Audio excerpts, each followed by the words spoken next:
Hello, ladies and gentlemen. My name is Zodi, also known as Jackson Pavan. If you are tuning in on Twitch or watching this on YouTube, you are catching me play something very special to me.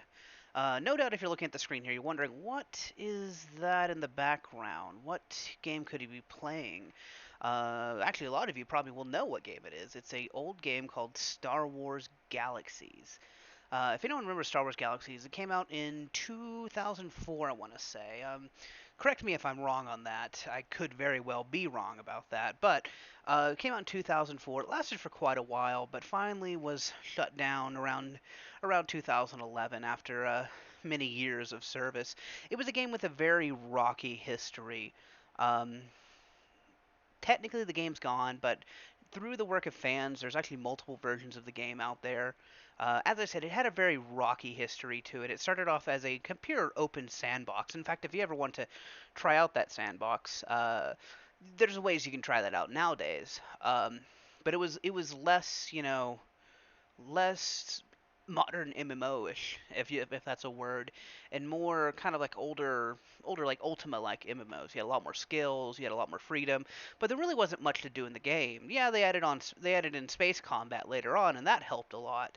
But there wasn't really any quest, a few except for a few fetch quests here and there, and a few world bosses that you could come across every once in a while. And I'm talking very rare world bosses. But mostly it was just an open-ended sandbox where you could go in there into a Star Wars universe. You can create a character. You could design the character any way you wanted. It was actually, in my opinion, very revolutionary. This was the first MMO that I ever played.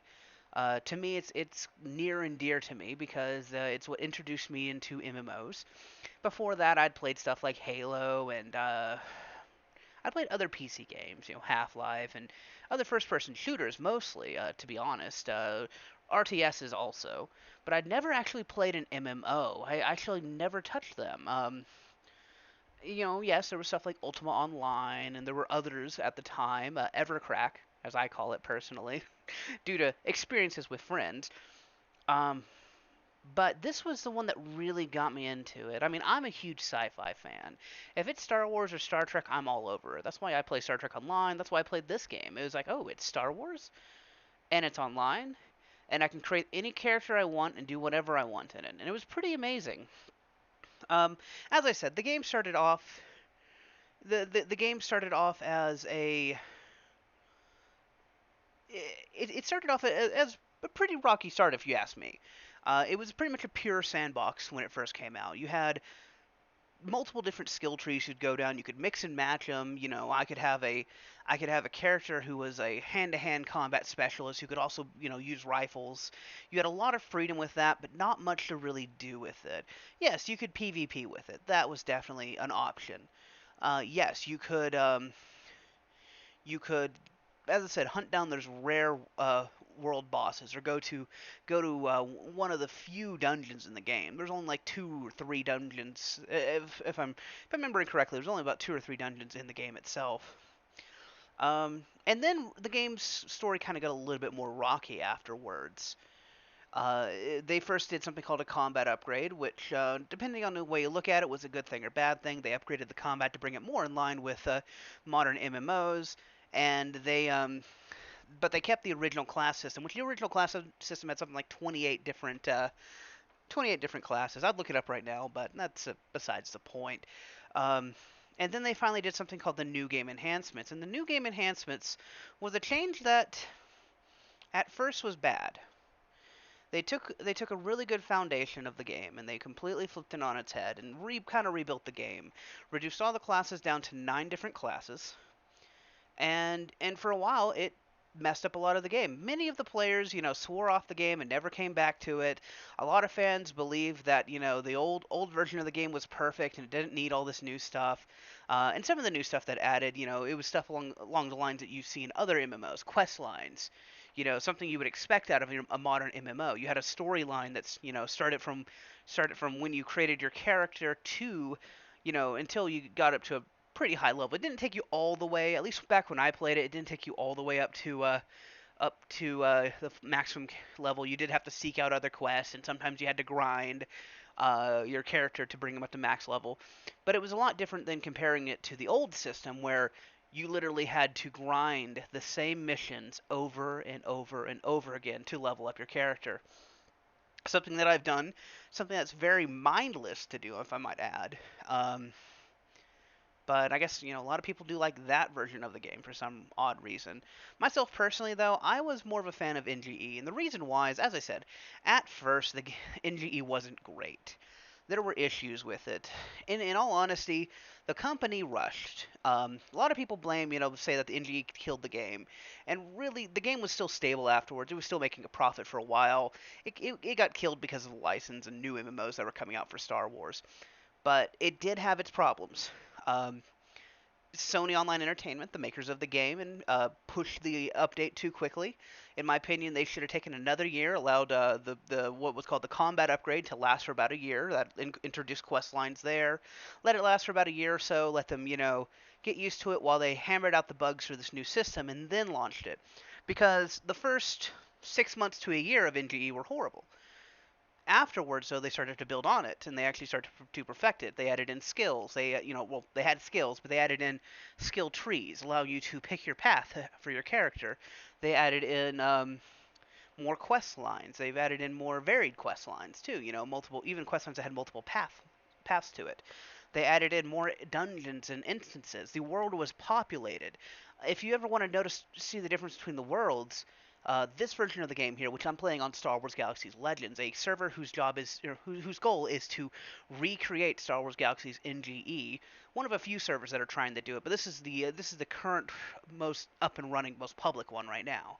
If you compare this to the other servers for the older versions of the game, the older games were less populated.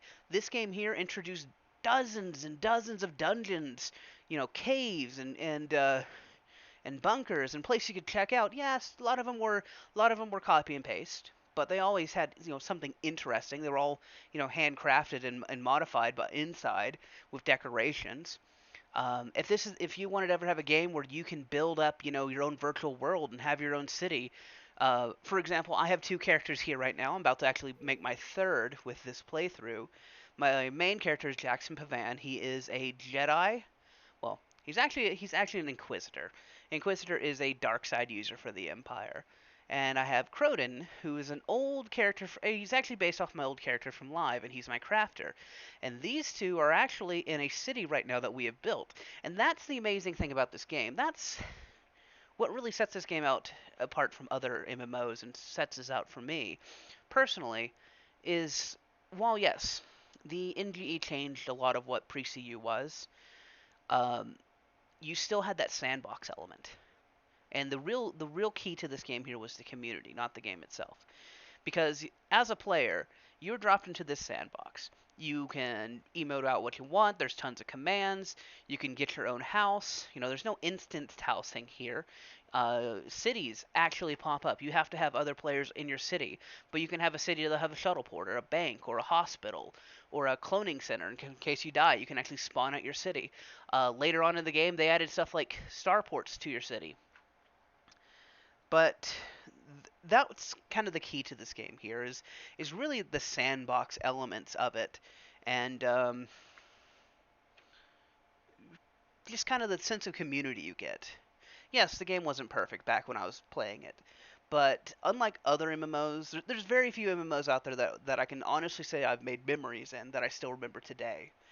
Um, the only other game I could probably say that for is EVE Online in this game, where I can think back and remember interactions with my old guild mates from 2008, 2009, 2007, long time ago.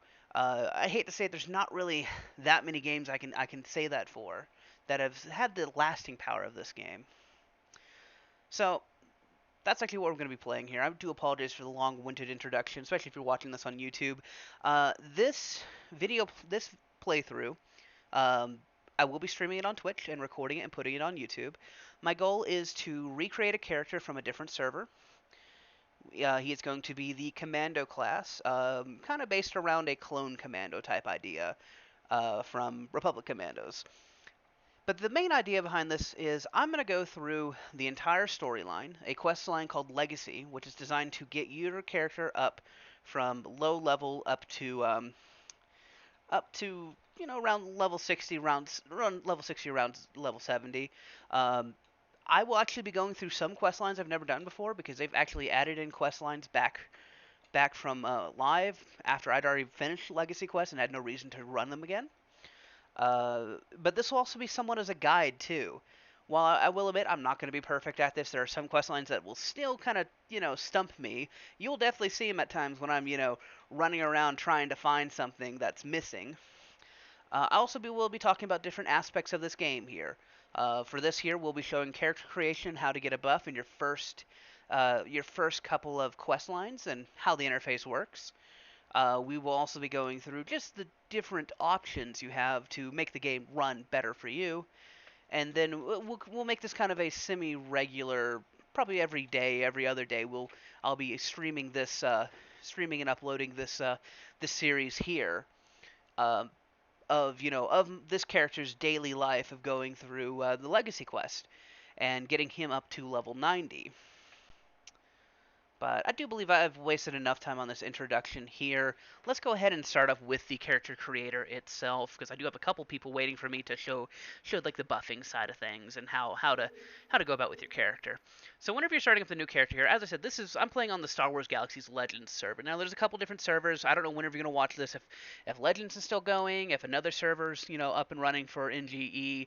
As long as it's an NGE server, whatever you see here should be the same, unless of course they change it, but it should stay the same.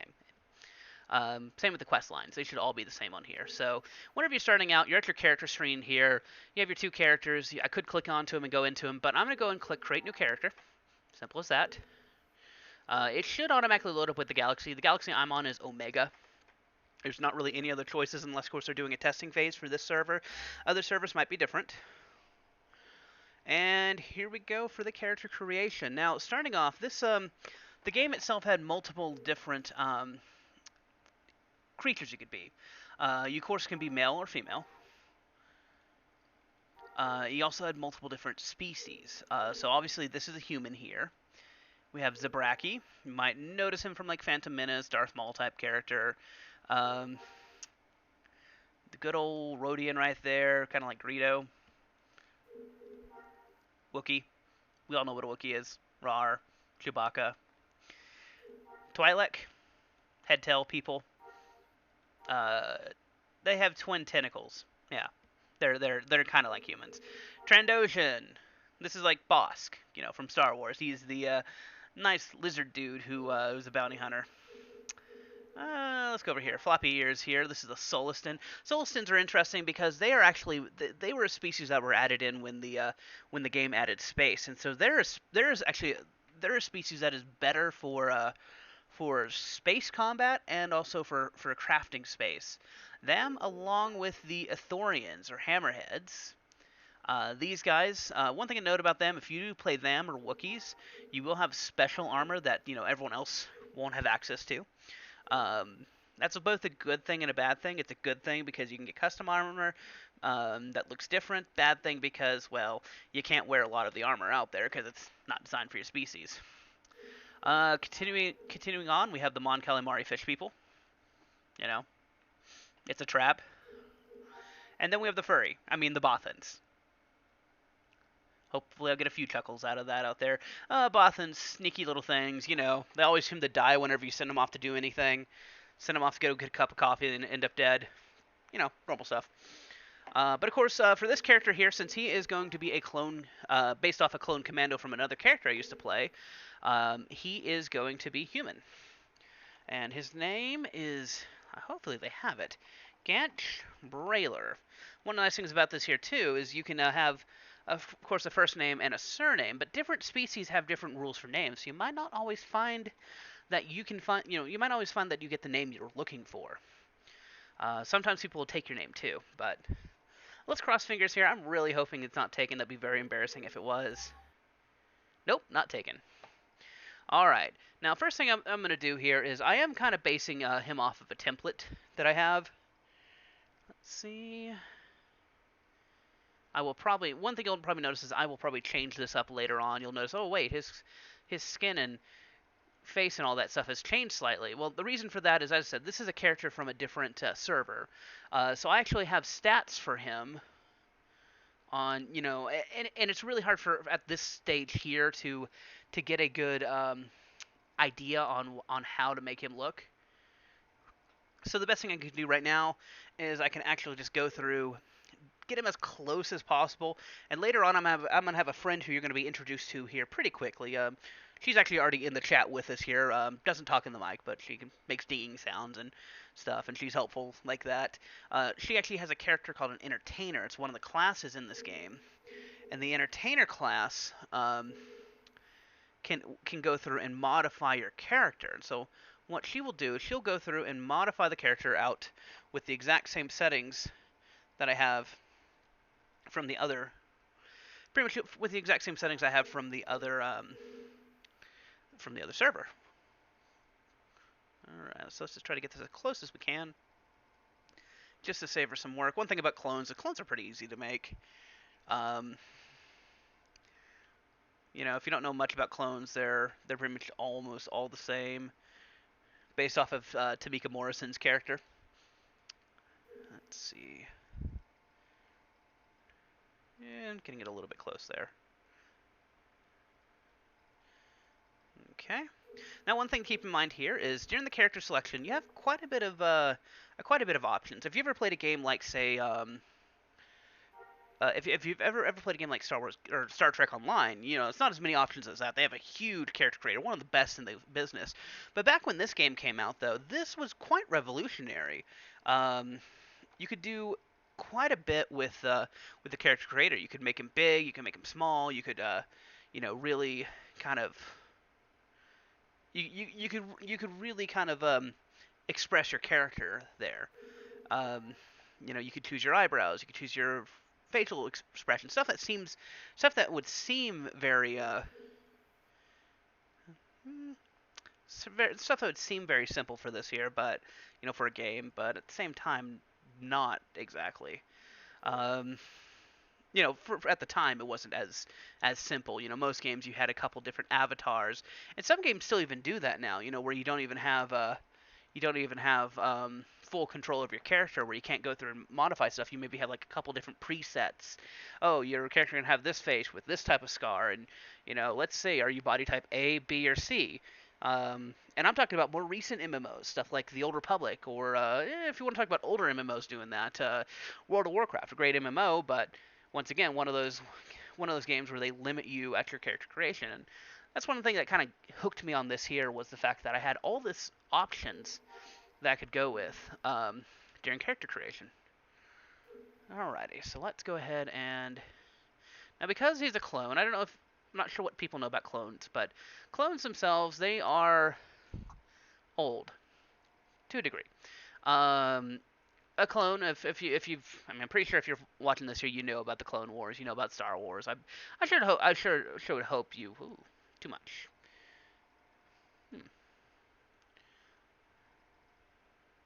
Oh, okay. Sorry there. Just need to make sure I had this correct. If you know about clones themselves, they were bred for the Clone Wars, from the Old Republic, and turned into essentially super soldiers and then into stormtroopers. That's actually going to be this character's background, as he is a clone. He's bred for war. He's kind of used to it. He's not exactly I can't modify that one anymore. He's not exactly always happy about it, though, but he does his job. He knows his duty. He serves the Empire, mostly. He's grown slightly selfish over the years. Let's see, let's get his freckles down. But one thing about clones, though, is they're a little bit older, too. They, even though technically he's only been around for about 32 years, due to the fact that clones are designed to age quickly, to mature to essentially age 20 in 10 years, 30 years is, like 60 years for him. So he's a little bit aged. Even though he still puts on the helmet as a stormtrooper, he's definitely not in his prime condition. But anyway, so that's the end of character customization. You can do a lot more with it. Someday I'll probably go back and redo a video and show you just some of the crazy things you can do. But right now I'm just trying to get down the basics for this character here, um, and just trying to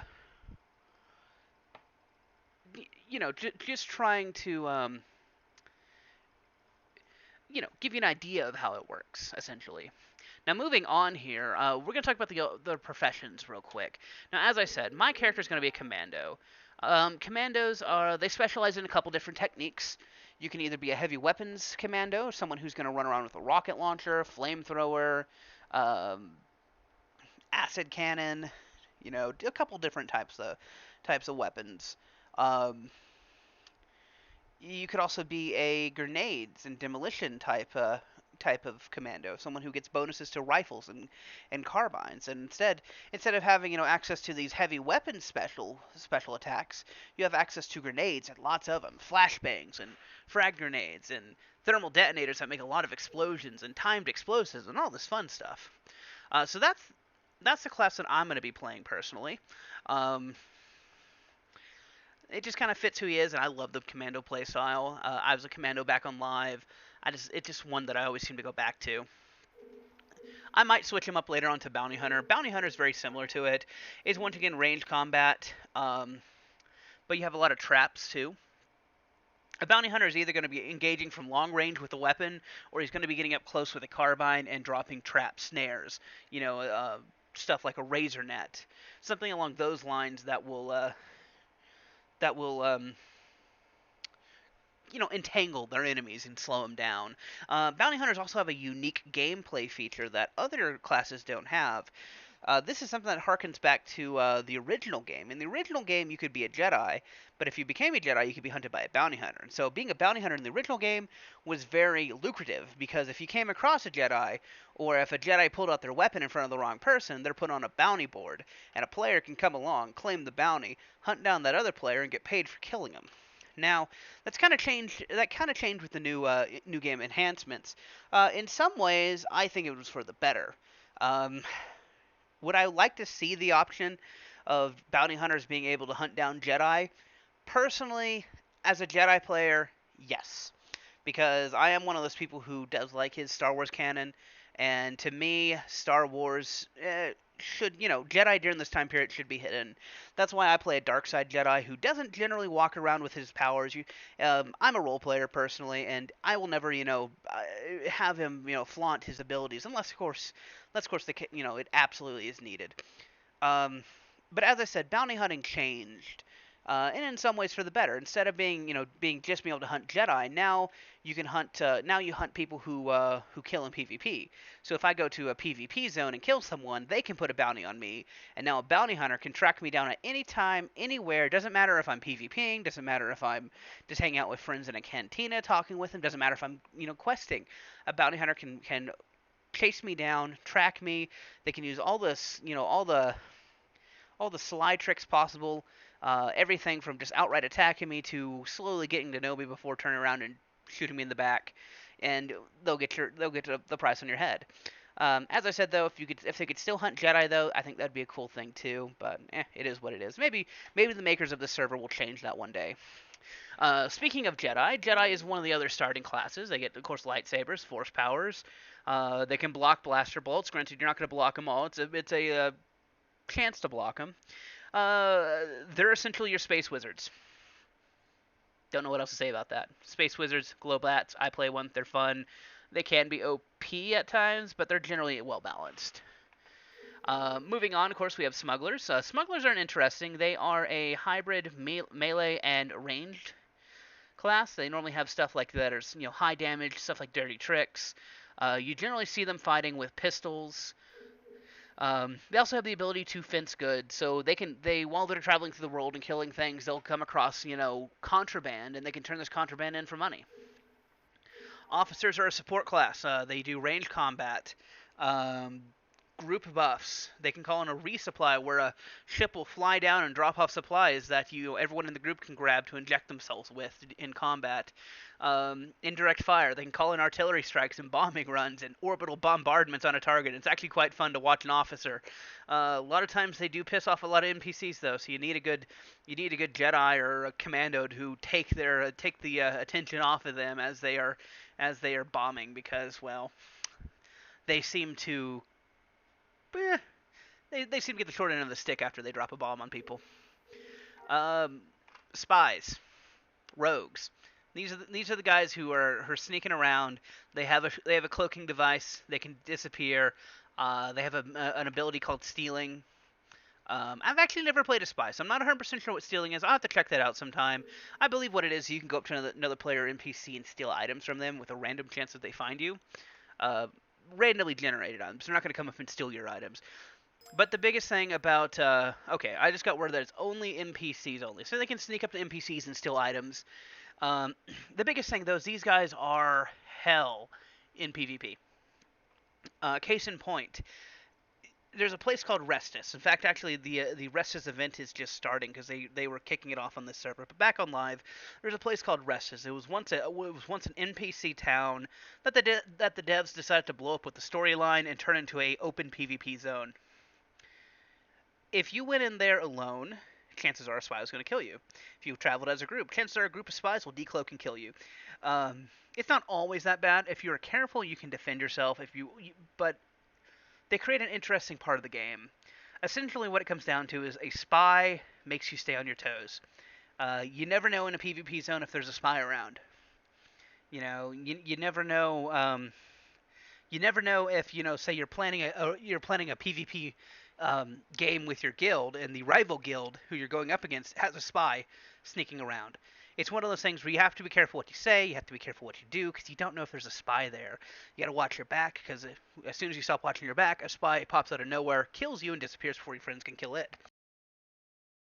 But of course, there are multiple ways to detect a spy, so it evens itself out. Moving on, we have a few more support classes. Medic is the last combat class, kind of. It's a range class. It does healing. It also causes poisons and diseases. So not only does it heal you, it debuffs the enemy, and importantly, it can revive players. See, if you die in this game, you go to a cloner, which means you got to go back to whatever city's closest or whatever city you pick for your body to be revived, and then you got to move all the way back to your battlefield or back to wherever you were to continue what you were doing. Well, if you got a medic in your group, the medic can pick you right back up. Best thing too is you don't lose your buffs, because if you clone, you lose your buffs. Last two support classes are Trader, very straightforward. Traders. One thing about this game is nearly most of the economy in this game is trader based. There are guns you can get, there is armor you can get, but most of the stuff you're gonna get, you can buy from other players. You have domestic traders. They specialize in crafting various foods, structures. Straightforward. They build houses and ship components. Munitions, build equipment, and engineering do stuff like droids and techs and other thing like that. Speeders. Combat droids, fun stuff like that. And also, a very important class here is the entertainer. Now, entertainers, they're not a combat class. They added in the ability for them to be combat, but it's kind of like something for show. It's like, oh, they can fight hand to hand, but they have no tank, they have no heal. Yeah, they get wiped by any other combat class, but they play a very important role because their skills are dancing and musicianship, and what that does is, let's say we go to a cantina like we're about to do. Um, let's say you go to a cantina, you find a dancer, they can dance for you for a certain amount of time and give you quite a few different buffs. Everything from providing extra armor to an XP bonus. So if you're grinding up characters, it's important to get a buff. They can also do something called image design. Like I said before, I was creating that character from before, but it's not perfect. I'm going to take him to an image designer probably between videos and have him hammer it out to the exact same way he was on the other server, and he'll be updated thanks to an image designer. So yes, those are the 9 classes. I think I've spoken enough about them. Once again, I'm going to go ahead and select Commando here, and we're going to spawn into the world. Before I start here, something to note. On this server here, there is a tutorial. We won't be going through the tutorial because it is currently disabled. It has a storyline leading up to where we are at with this questline here. To to put it into short, though, so you're not behind, game starts off on a space station. There are explosions. You don't know what's going on. You get a gun. You learn how to shoot. Han Solo saves you, fully voice acted. You get into the Millennium Falcon. You fight TIE fighters. You land on a space station. You do all these quest lines. You can choose to save the space station or blow it up if you're Jedi. And then you land in Mos Eisley. And that's where we start here. We have landed in Mos Eisley. We need a job. And our contact is Han Solo. One thing to keep in mind, I will be going through this here. This is a Let's Play, but kind of also a long play too. So that means I'm going to be reading everything out. So every part of the storyline I will be reading in this here. So let's go ahead and select Commando, and let's get to it.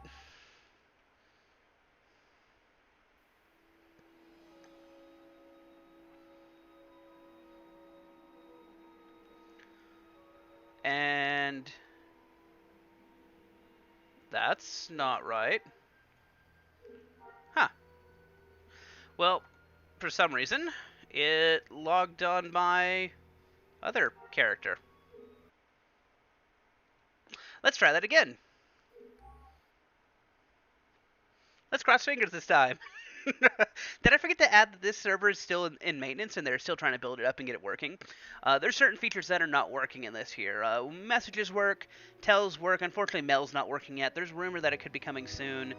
There's rumors of other servers that are in deeper testing that have working mail, but this one's actually a live server here. Alrighty, so let's get this started here. Han Solo says to us, "You show a lot of promise, kid, but now you're stuck on that backwater Tatooine. Tell you what, I'm gonna make your life a little easier and get you a speeder." Huh. I don't know if someone knows me or not. That's weird. Anyway, welcome to Mos Eisley. First thing you're going to notice when you log into the game itself is you're going to notice that there's multiple, screens that'll pop up. First things first is your new items. As a commando, you get a commando carbine. You get a message here about Chronicle System. Woo. Chronicle System's a system where you can make quest lines. They allow you to go through and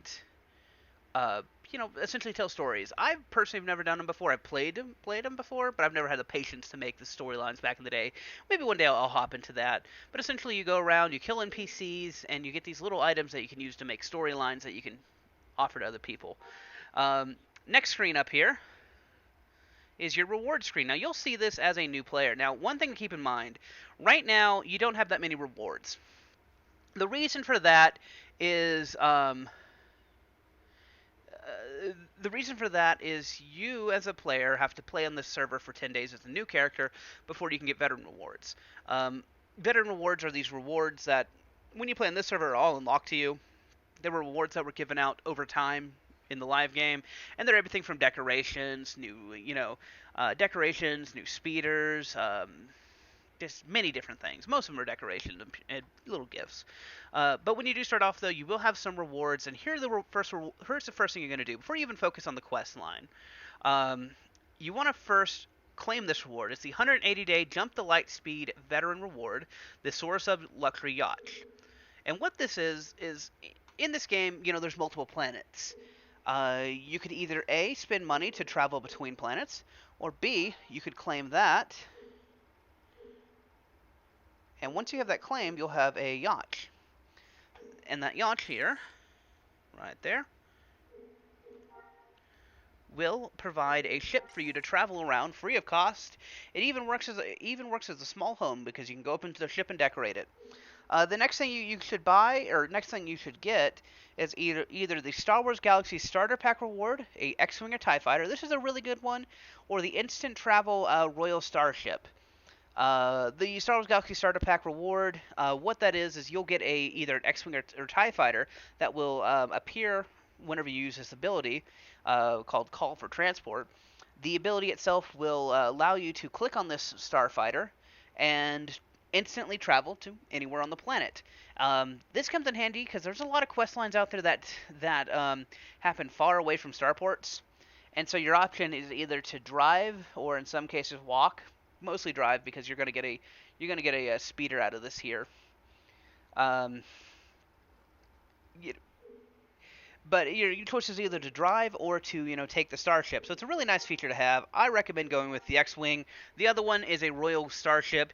It's okay. It kind of bugs me. It's big. It's ungainly. I'll claim it anyway just so I have the ability.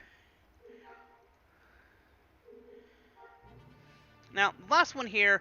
This is a this is an experience chip. Um, I'm saving this for another character. The reason why is, uh, what that does is it gives you 50 uses.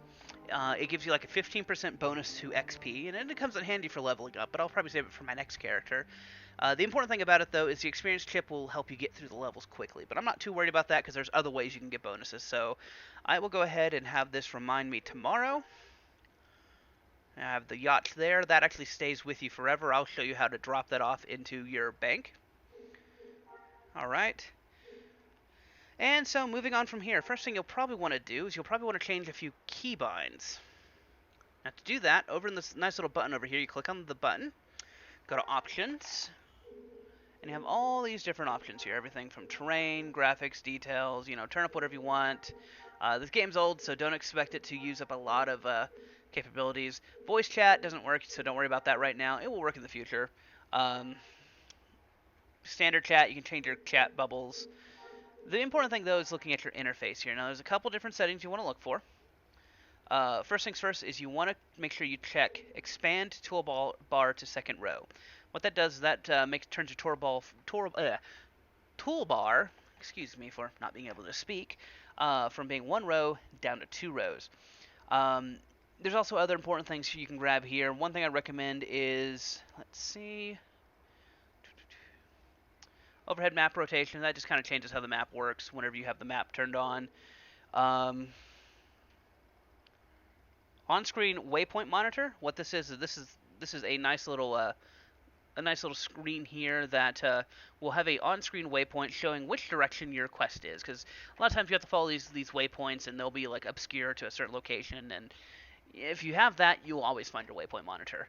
I personally like having it in 2 places because not every waypoint is going to show up in your quest line up here. Some of them will show up only down here, like personal waypoints or waypoints for other people's stores or just anything really. Going on to controls here.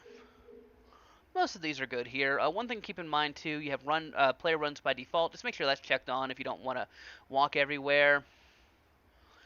You can always modify your sensitivity when it comes to joysticks if you're flying in space. Highly recommend doing that. Underneath, I seem to be inside something. It was a stormtrooper. Weird. Underneath the controls, you have a miscellaneous. Miscellaneous is going to have everything from show system messages to screen shake. Turn that off if you don't like your screen shaking whenever stuff is going on. I personally like to do it. It kind of helps with the immersion there. Auto loop corpses is a good one. If you are running through a legacy quest and you're just grabbing stuff, go for that. Make sure you turn it off though if you're in a group, because then you can kind of ruin a group's day when you accidentally grab that one item that hasn't dropped for a long time. Show backpack and show helmet. Sometimes you'll get armor. Sometimes you'll get armor, that might look kind of weird, or you want to show your character's helmet, but you're wearing you want to show your character's head, but you don't want to wear the helmet. Luckily, those options here, you can check them off, and it'll automatically show those. Just a few other options, too. They also have something called the appearance system here. Appearance lets you, wear certain armor underneath clothing, but then have a certain look. So, like, I could be wearing a full set of armor, but because I'm wearing, because what I'm wearing right here is in my appearance tab, my character looks like he's wearing the basic clothing. Last but not least here, there's some key maps you might want to change on here. Really, the only one I look for is... Actually, I don't know if it's going to do it. Hold on. Okay. Really, the one I always remove is there's a call command with your second mouse button. It calls up your last command. If you like that, that's okay. I personally like to run around using my first and second mouse button, and that causes trouble. I normally clear that binding, and I normally put something on there like select target and summon a radio menu. So that way, whenever I click on someone, that pops up. Makes it a little bit easier compared to having to hit, say, like my parentheses key. There's a few others you can mess around with that. Just, I'd say go ahead and just mess with that as time, get the way you like. And we're going to move on from here. Now, we do have a quest line. It's called Speeder for Me. This is the first quest of the game once you're on the planet. Speeder for Me is a quest where you get your first speeder. Go figure. One little key, though. You can actually get a speeder before that. Because this is a test server, and because they're unlocking a lot of stuff for people, and this is actually not, I shouldn't say test server, it is a live server. One thing you can do, I've just got a message here. If you ever get a yellow message and a little beep like that, that is a private message. That is actually Alhai's character, Mitsuki, who is going to be leveling with us tonight as we start off with these first couple quests. But one thing to keep in mind here is if you want a free speeder that's actually decent and not slow like the one you get for free, type /flash speeder. Now, the flash speeder is a veteran reward that, sorry, not a veteran reward. It was a reward from a past chapter where you'll get a nice little two-person speeder. People can actually ride into the speeder. That's the amazing thing about it, too. You get someone else in your speeder, travel around. Nice thing about this speeder, though, compared to the basic speeder, is it's a lot faster than the basic speeder. Just going to remove that here and move my bar around a little bit. I personally like to keep most of my basic support stuff on the top bar and my attacks on the bottom. But yeah, so that's the command for flash speeder. You type in /flash speeder, you'll get one for free. If you ever find yourself without a speeder, which is very rare to happen, but sometimes if you're PvPing and some person comes along and blows you up, they sometimes will be a jerk and blow up your speeder too. I've had it happen to me. It's not fun in the past. So if you ever find yourself without a speeder, you can type /flash speeder again. It's going to cost you 20,000 credits. Credits are the in-game currency, but it's much better than walking. Granted, generally you'll have your call for pickup, so it's normally not a problem. And most creatures are not going to, destroy your speeder. Alright, so we're actually going to move on. Before we go into the quest, though, I'm going to show you guys the most important part. As I said before, certain characters act as entertainers. These entertainers give buffs. So what you do is, let's say you're starting off on this journey here, you're starting up your new character, you're about to go level up. The first thing you should do is you should find an entertainer, and you should right-click on him and watch. Either right-click or, the parentheses key, and bring up the little radio menu. And what you're going to notice here is as you're watching, off towards on the chat screen, you'll see 14 minutes. And that will continue to build up until it says max duration. Max duration in this here, if they are at level 90 dancer, will last you about 5 hours. And they will give you all these different options of what types of buffs you can get. But for you, if you're brand new, though, you want to get two types of buff. You want to get an XP buff, which will give you a bonus to your experience. And you want to get an armor buff, so that way you don't get killed by some random ravaging animal out there. So we're just going to take a few minutes here, wait for this buff to run its course and completely get, to maxed out. We actually kind of don't have to wait till max, but we'll go on for a little bit here. Other important things about image designers, I don't think she can do this right now while dancing, but they can go through and they can change your image and appearance and make you look differently. As I said, I do not believe they can do it while dancing. It's been a while since I played an entertainer. Yes, to confirm, you can't do it, but they can go through and change your appearance, make you look like anything you wanted. Make you big, make you small, change your hair color to pink. I've seen a whole bunch of weird combinations in the past. But that's kind of the basic rundown here. So when you're first starting off, though, you want to go to a place, you want to go to the cantina.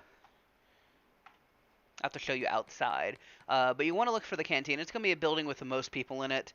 Right now it's kind of slow, but generally in the building itself, we're on the back side of the building, but generally they're going to be on the front side of the building. Just kind of open up your map by pressing M. That'll bring on an overhead map. Look for the little dots.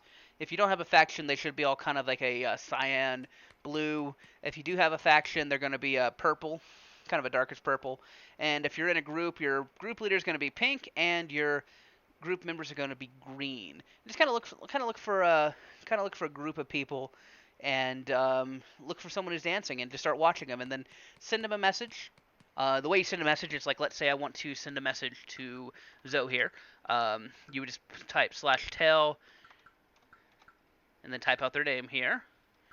One thing to keep in mind right now, due to the earliness of this server here, don't capitalize their name for the time being. So if you don't capitalize it, I can't spell test tonight. Wow. There. If you don't capitalize it, it won't go through to them. So just make sure you don't capitalize their name, but just target them. You can type /tell their name. You can even say it out in spatial chat too. Although generally, I personally recommend to do it in tells. Just, kind of keep spatial chat from being clutter. There's normally a lot of talking going on anyway. See? Got a message back saying it works. This game itself, right now in this current stage for this server, they don't have group chat yet. Group chat has been tested, but it's not fully implemented at this time. Probably by the time I get halfway through the series, it'll probably be already up and running. Guild chat's not up and running. The reason for that is these games here, what's interesting about the Sony games is, unlike other games like, say, World of Warcraft, EVE Online, Star Trek Online, where the server itself is, handled by the game itself. Correction, Star Trek Online is actually similar to this, because you can have cross-game chat between their servers, but most games will keep the chat server connected to the game. Due to the nature of this game, though, and the way that Sony handled chat, they used a separate chat service, and the chat actually plugged into the game itself to provide chat. So you had local chat, so anything that's said by your character that pops up above your character's head, like, say, hi, pops up above your character's head. That's a local chat that shows up in the game, and that shows up around for everyone. But if you're sending something that's not localized, it goes for a chat server. And right now, only the basic version of the chat server is up and running, but expect more soon. It still works. So right now, we've actually finished and got maximum duration here. It doesn't take too long, just a couple of minutes. Here waiting for the entertainer. And so here's the important thing. Now on her screen, you can't see this. I'll make a video showing all the different buffs. But what I recommend to do is do a quick little Google search and look up Star Wars Galaxy buffs. But she has a whole list of different options available. These options are everything from experience gain. In this case here, I want to get experience gain and armor. And so what this will do is this will increase my armor protection by 3,750 for each both kinetic and energy, which is important because most damage is kinetic or energy. And it'll give me a 15% increased experience gain, which means I get more experience. Kind of straightforward. How many more points do I have left? Okay, you do have a certain number of points. You start off with 20 points total. Experience gain takes up about 10 points, and the armor bonus takes up about 5 of each of those points. So those two together hit you out to 0. And there's a whole bunch of other options. You have, glancing blow. You have your different stats, everything from luck, strength, precision, agility. Most of your basics there. This here is going to be be your basic buff. Anyway, so what you're going to do is once we're all good here, you just let them know that it looks good.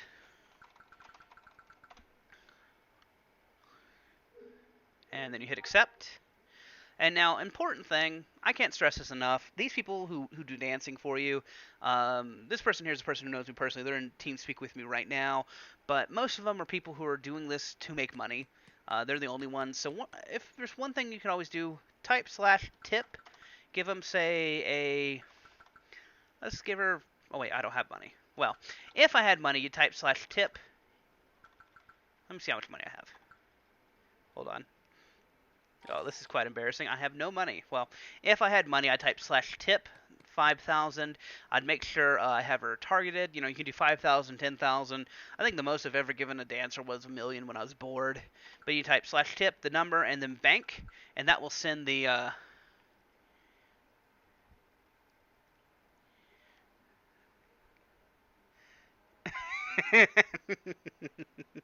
The player knows that I have a lot more money on my other character, but this character's just starting out. Um, but you type slash tip, put in a number, bank, hit enter, and that will give them some money for their services. Anyway, we're gonna go ahead and head out of here. We both should have our XP buffs, and we both should have the same same missions, I'm guessing. So let's go ahead and continue on. Before I start, I'm going to open up this standard issue commando uniform. Reason why is it gives me a little bonuses. Might as well wear it. Doesn't look too bad too. And I'm going to equip appearance for that because I kind of like the other one.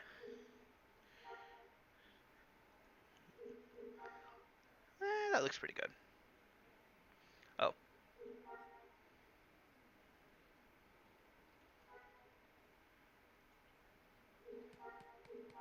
Sometimes you gotta mess with it. Sometimes it doesn't want to work. That's just how it goes. So let's go ahead and continue on here. First things first, we're going to look at our waypoint monitor here. This is a speeder for me. Essentially, Han Solo has dropped you off on Mos Eisley. You have nothing on you. You have no credits. You have the shirt on your back, and that's it. I'd love to get that shirt to work because I want that 3 agility bonus. Yeah, I'll find another shirt. Oh, that's right. Well, I'm acting. See, you can use the flash speeder, but I'm acting like I don't have the flash speeder. Keep in mind, I'm running this like as if I am a new player and I don't have any access to it. Oh.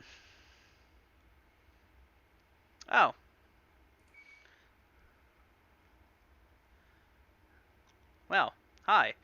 So, sometimes you can be searched by NPCs. They'll be like, "Oh, you look suspicious walking around doing your own thing. How about you stop and let me search you?" And if you don't do it, you actually get a hit. You actually will be hit with a XP, not an XP bonus, but a negative faction point bonus. So I'm technically a negative now with the Empire. Yay. Oh well. We'll continue on here. So we're going to treat this as if we're a new player. And what a new player would be doing is they're starting off with a speeder from me. They're going to follow the waypoint here. You run out into this little open field here, and you find the nice little destroyed engine part. Yes, because you know what? Our pal Han Solo can only give us the best. There are some more parts you'll need. Look and see if you can find a power supply nearby. Thanks, Mr. Solo. Kind of wish you would have given me some credits.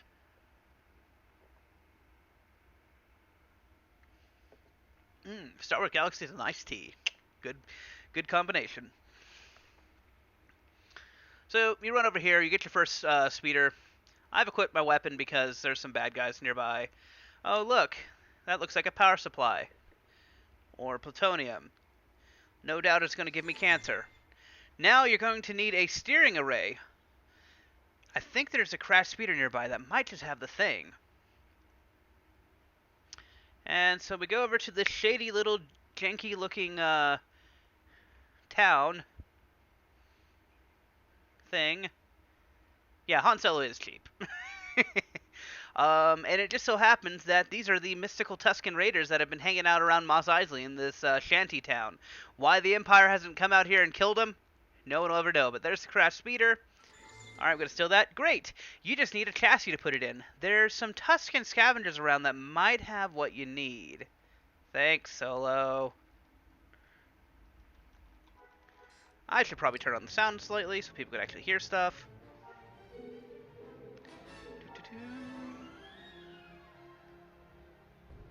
There we go. Give you guys a little bit of pew pew pew.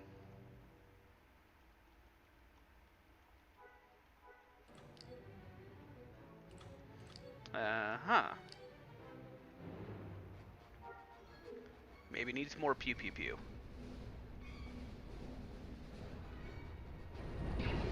There we go.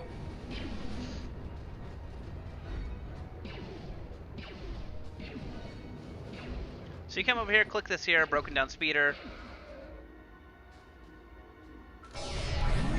You've done it, kid! You should now have a deed in your inventory. You can use it to get your speeder ready to go. Woo, and we got the X-38 land speeder. That.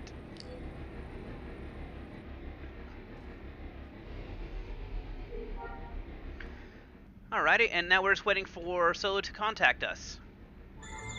Sorry, someone was jamming me. Anyway, now that you have a speeder, why don't you speed back into town and see my friend Pow? He can give you a customization kit for it. Ooh, we can trick out our ride. How do the Germans say it? Pimps Ziato? I should also probably claim this too. Oh.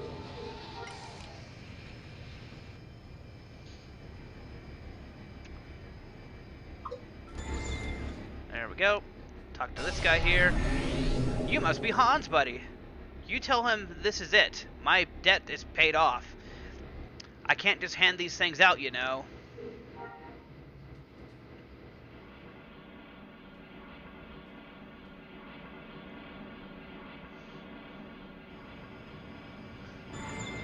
I think Jabba's onto me, says Han as the next mission loads in.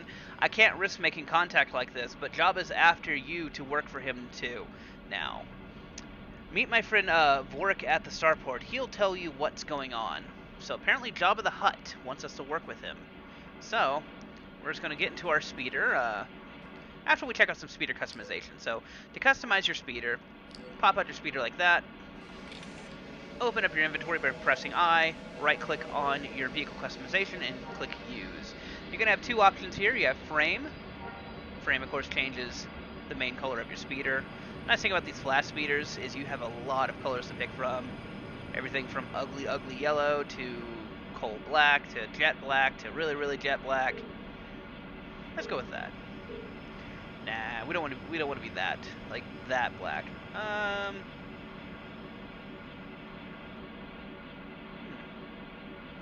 Go with the gray color. And just click OK. And then you can color the trim, which is just the sides of it. And I'm going to make the trim red. That looks good. Alrighty, so let's go meet Vorik. However you say his name. One thing to notice if you're tuning in and listening to me try to say these names, don't expect me to get them right. It's not going to happen. Ever. Oh well.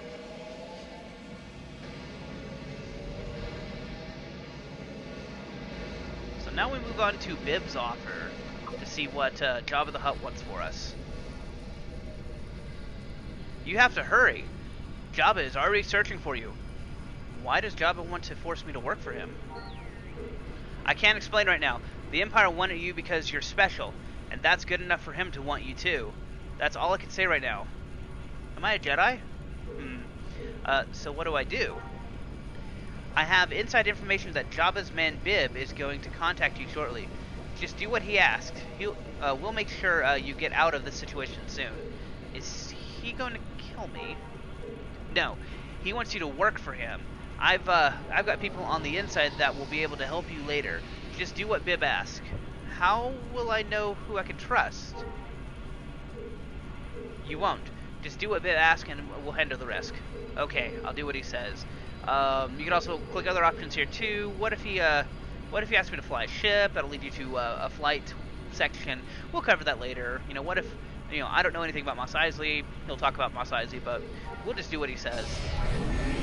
And boom, mission complete.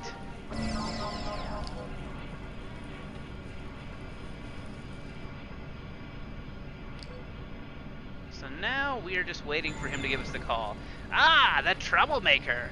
Jabba is not pleased with you.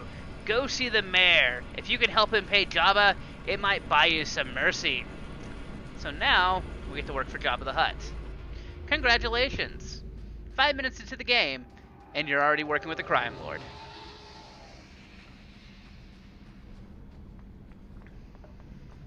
Now to find the mayor here, once again you can look at your waypoints. It's pretty simple though. This is Town Hall. You'll run up here, past the Imperial dude, and find said mayor. I don't know where Mitsuki went to, but let's go and talk to Mr. Mayor Micah Daniel Gerharent. Okay. Welcome to Mos Eisley. I'm Mayor Gaharant. Grant. Is it Grant? Sounds like Grant. Let's call him Grant. Mayor Grant. Do you know the history of Mos Eisley? It's a beautiful city full of life and character, and one of the best cantinas in the known galaxy. I thought it was a place of scum and villainy. Yeah. I hear you need some help with a debt owed to Jabba. Yes, my debt. My next payment, a speeder deed, was stolen from me. I can't divert or raise the money with all the problems in the city. If you do some things for me, I might free up some funds I need. I see. What would you? I see. What would I have to do? Also, one thing to note: if you click through this too quickly, you'll lose track of your quests. Sometimes they'll complete and be in the background. To find your quests, should you say lose it and didn't complete it, just hit J. That'll bring up your journal. You'll have a whole list of quests up here. I have none yet because I've completed them. There, those are my completed quests. But it'll allow you to complete those quests and sometimes get rewards because the first missions on here go pretty quickly, and you can sometimes forget to click complete. Let's continue on. Mos Eisley suffers from Tusken Raiders, wild vermin, and menacing hooligans. Ooh. I don't have the staff to handle these problems. I need you to go out there. You want to help the city, don't you? At this point here, we have a branching storyline. Actually, mostly just 3 different quests you can pick. You can ask them to tell you about the Tusken Raiders, the hooligans, or the wild vermin. Alhai, what shall we pick today? Raiders?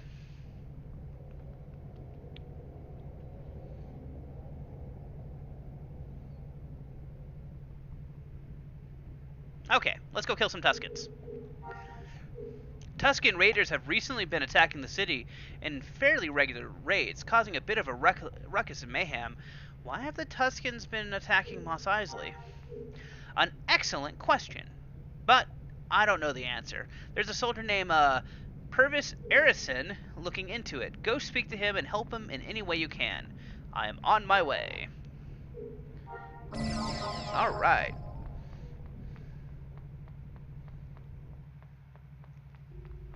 So now we run out here to Purvis. Or hop a ride.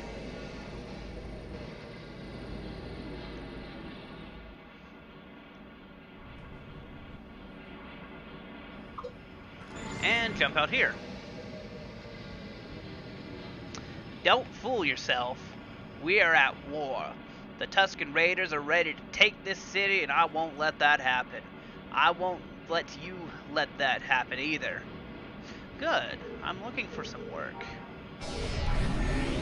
Congratulations, you completed your first quest with rewards outside of the speeder. The Tuskens are sneaky. They're living in that junk town just outside of the city. I'm going to have to go out there and do some recon. Sounds simple enough. Good attitude, soldier. I'm giving you the location to scout out. When you're done, I'll give you another one. You ready for this? I'll do it. Good, good. Here's the location. Prepare your report when you arrive, and I'll make contact with you when you're done. Alrighty. So, this questline's quite simple. I'm gonna go ahead and actually, could you ride with me?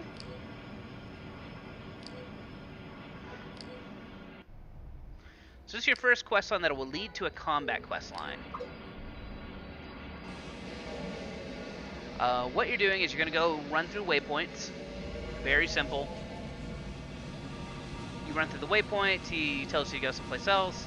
You drive around Tusken Raiders, you try not to get shot. You should be perfectly fine. This is a very basic level quest here. But it does lead you on to taking out some Tuskens, which is always fun. As we all know... There we go. First quest repeat. Completed. And... level up. Good work, soldier. That's the village, alright. I want you to see if you can move around to the other side and get a good view from a different angle. I'll send you a location to the next... what is it? Location to the next, checkout next. What? I'll send you the location to the next... to check out next. Oh. I do apologize. I'm filming this late at night. Kind of halfway tired. Let's not get shot by Tuskens. More XP. You have a knack for recon. I can tell. That's good intel, soldier. I understand there's a few graveyards nearby. I'd like you to know more about their terrain. Get back to work. Woo! Okay. Yes. That's what I was expecting. While you're checking the terrain, there's a ravine nearby that I want to know more about. The mighty ravine of Mos Eisley. Oh god. Drive. As fast as we can. Return to base, soldier. It is time to turn in all that information. I'll make sure you are rewarded well, too. So we... Yes. They are very, very angry.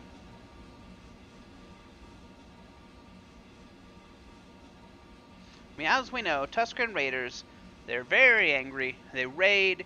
They normally travel in straight lines to hide their numbers, and as we know now, they live in junk towns outside of major metropolitan areas.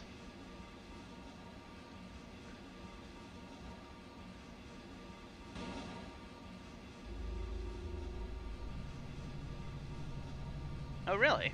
Huh. Now that is interesting. For anyone who doesn't know what a stat migration tent is, that's from the old game where entertainers had to be at a certain location to provide changes to your stats. That's the other thing entertainers could do, is they could change your stats also. Alrighty, so let's go back to Purvis Arison. Recon's exciting, isn't it? No, I guess it's not. So, let's get down to something exciting. Combat. Are you ready to battle for Mos Eisley? Battle? Seriously? We need to do something about your attitude, soldier. I want need to hear a... Yes, sir. Yes, sir. Very good. Good. Very good indeed. Now, let's get you started. Here are your orders. Now get out there to the field. Alrighty. First combat quest.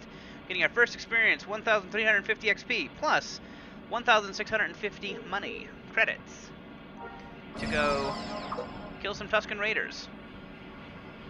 One of the nice things about this game, too, is you can actually group up with up to 8 people. If you have a group of friends coming together, this game can be fun to run through. You know, just me and Alha here running through on our new characters. Every Tuscan I kill counts for her, every Tuscan she kills counts for me, and the XP shares. So you don't lose anything by traveling as a group, and you gain much more. Once again, it goes back to that sandbox feel of things, where you can travel around in this game as a group and just have fun. So, I'm going to go into combat now. This might be a good time to explain combat. First things first, as I said before, vehicles can be damaged.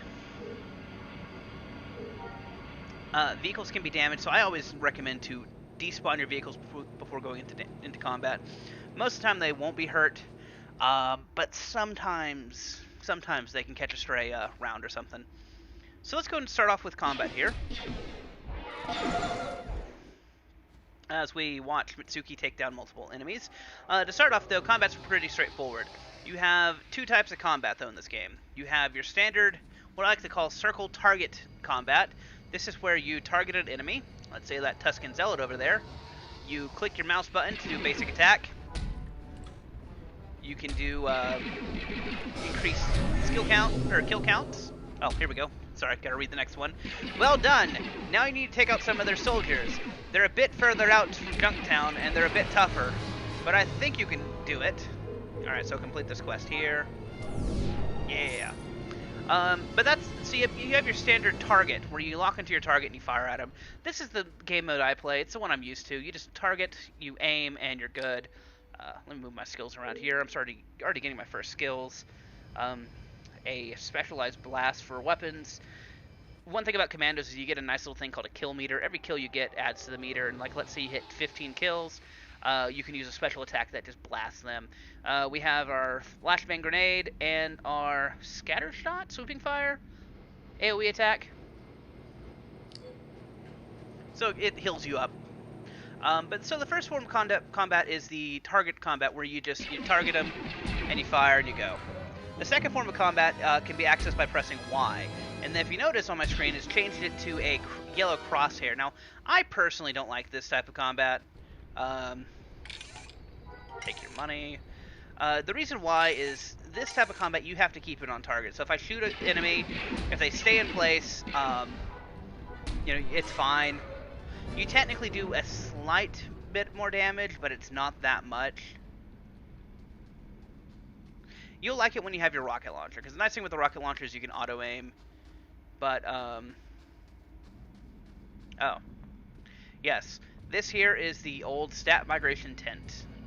A building from eras gone by, essentially. Even with slightly creepy music, too. Yep, leaving that place.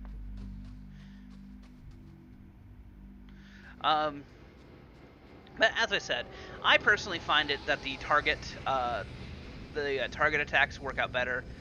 They allow me to, you know, lock onto a target and not have to worry about, you know, am I going to hit it? Are they going to stay on target? Because sometimes your NPCs will stand straight.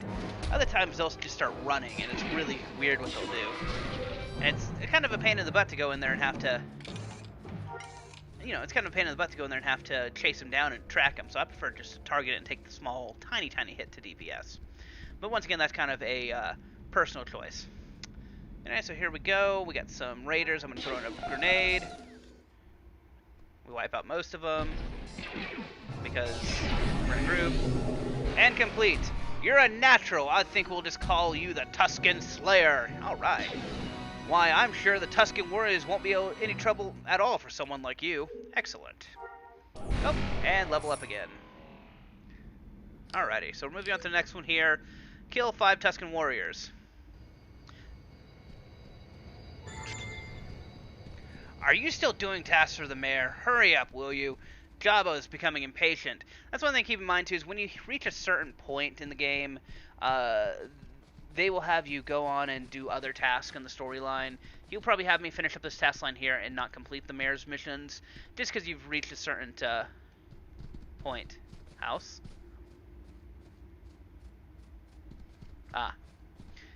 Yes. We can break into someone's house. Let's first finish up this quest line here real quick before we break and enter. Maybe someone around here has a shop or something. I'd show them.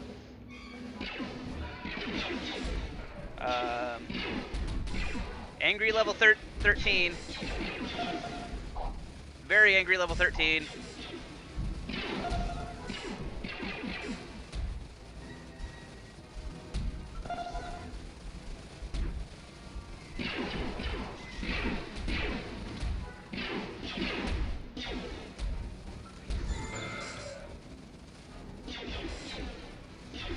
Previous tells me you've done well. Come back to me and we'll finish our business. Sure, I'll do that when I'm done with these little, giant ticks trying to kill me. Okay.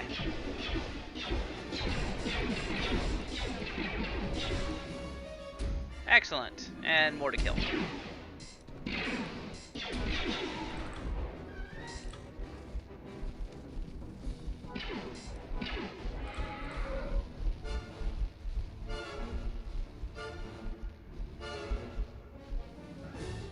Okay, combat over.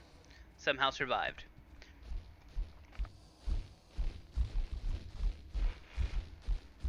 Alrighty.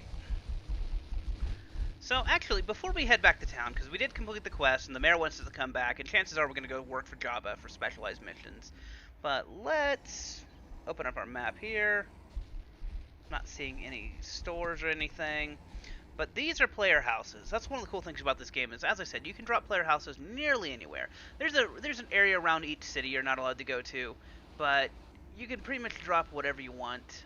The world is filled with stuff. You know, you got random animals, even random junk everywhere. But really, a lot of times, what fills up the world is are the houses themselves.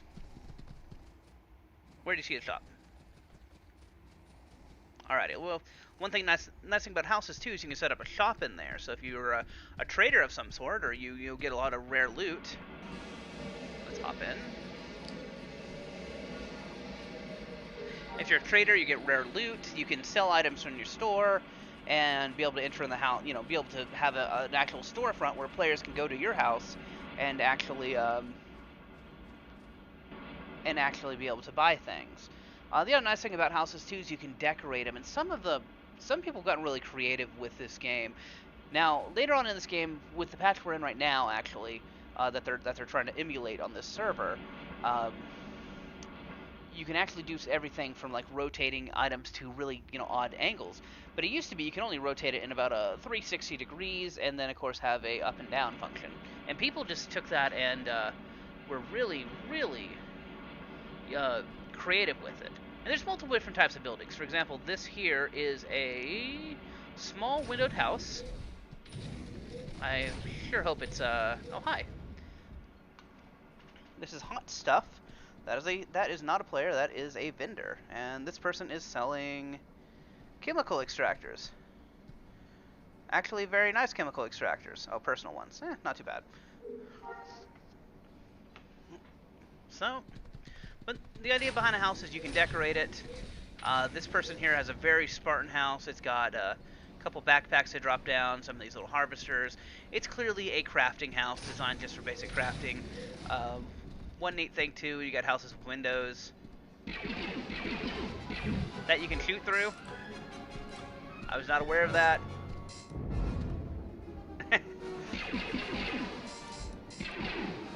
Let's see if I can kill this guy.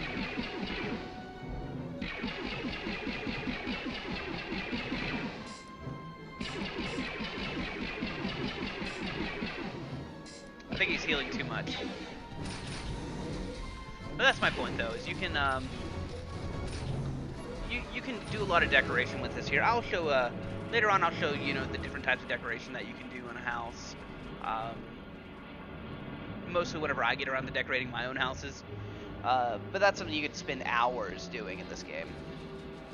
Anyway, enough on that. Let's head back to town and complete a few more quests here before we call it a night.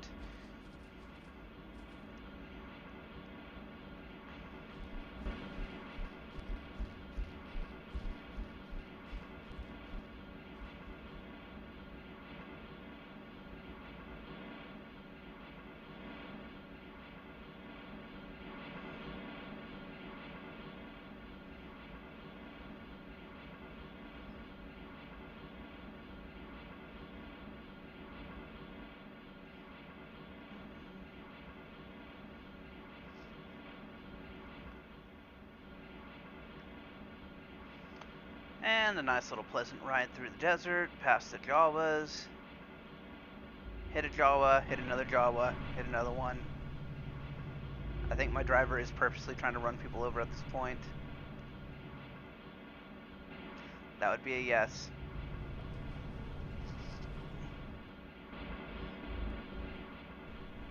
And jump out and run inside.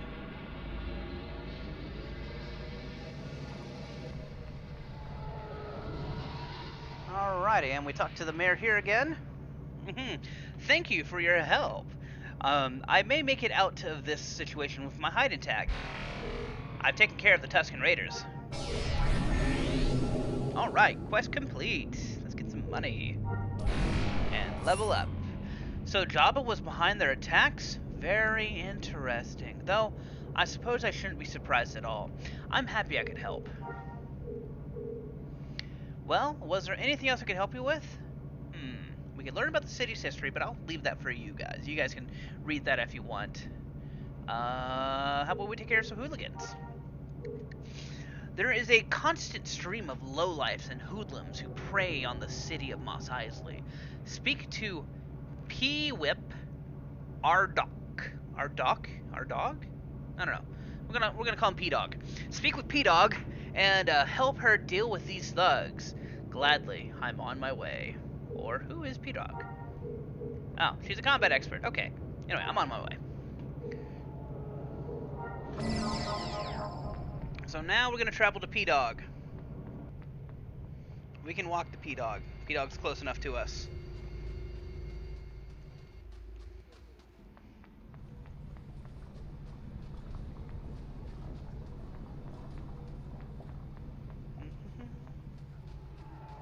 And from what I remember, this questline's pretty straightforward.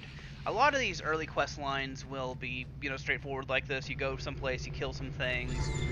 Some of them later on will have, a little bit more challenging questlines. You got to find, different items in an area. You gotta answer a riddle type thing. Just depends. And there's B-Dog. So the mayor finally has consented to send me some assistance, did he? Better late than never. There's no point in wasting time. Let's take down some of the thugs that plague our city. Complete the quest, get the XP. What do you want me to do? To get started, there's a camp of desert swoopers just outside of town.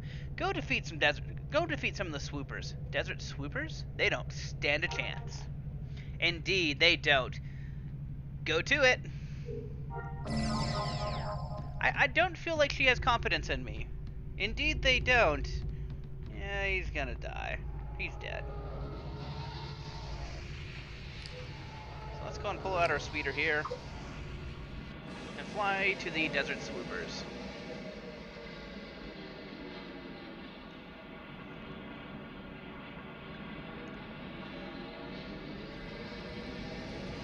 Another nice thing about these vehicles too is, while this vehicle can only hold 2 people in it, there are vehicles that can hold a lot more. One of them can hold up an entire party of up to 8 people, which is quite nice. One thing to keep in mind though, not every vehicle is created equally. Some of them are fire resistant, and I say that because on one planet you can die due to fire. Alright, let's hop out here.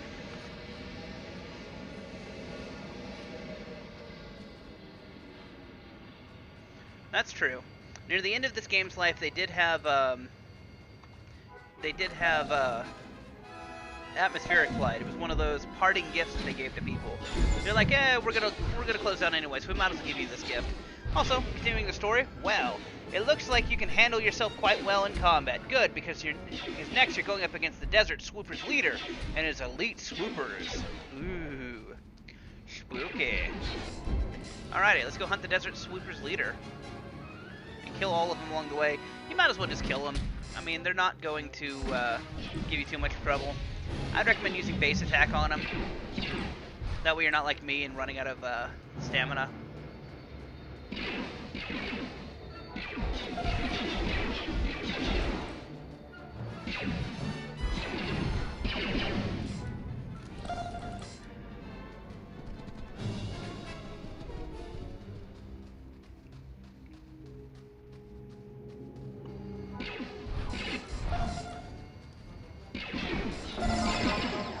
Alright, quest complete. That should quell the desert swoopers for a while. Next, go deal with a camp of scavengers. Human vermin, if you ask me. Yeah, she doesn't seem like humans.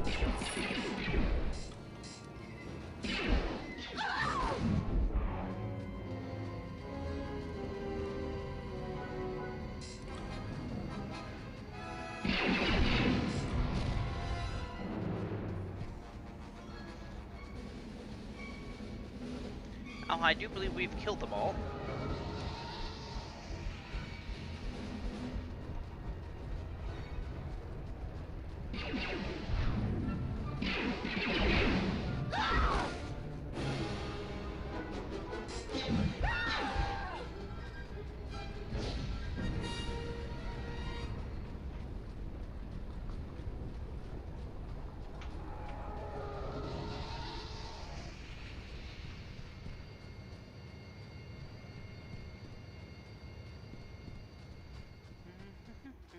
Alrighty.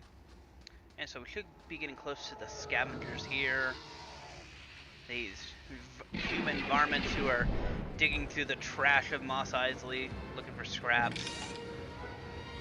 They're actually probably not that bad of people. They just want to get by. They have families.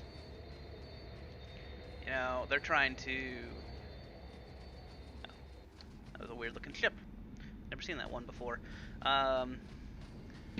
They're just trying to get by and have their families, and here we come along with our blaster pistols and blaster rifles and grenades, just blowing them up.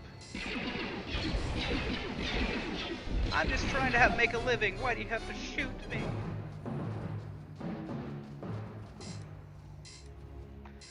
I'll tell you why. Because Star Wars is actually really, really dark. Some water thieves stole the keys pads off of some moisture harvesters. Go get those keypads back. Preferably with lethal force, mind you. Once again, Star Wars is really, really dark. That is actually one of the interesting things about Star Wars that I like, too. There's this whole different aspect of it when you're talking about Star Wars canon. You have,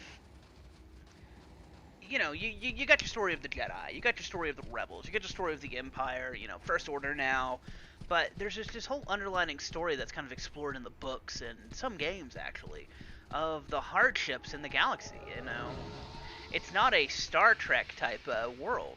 In Star Trek, once again, another sci-fi series that I love, everything's perfect. On Earth, they have, no food problems, no hunger, no problems with, well, they got problems with disease, but, stuff that would kill us now are gone.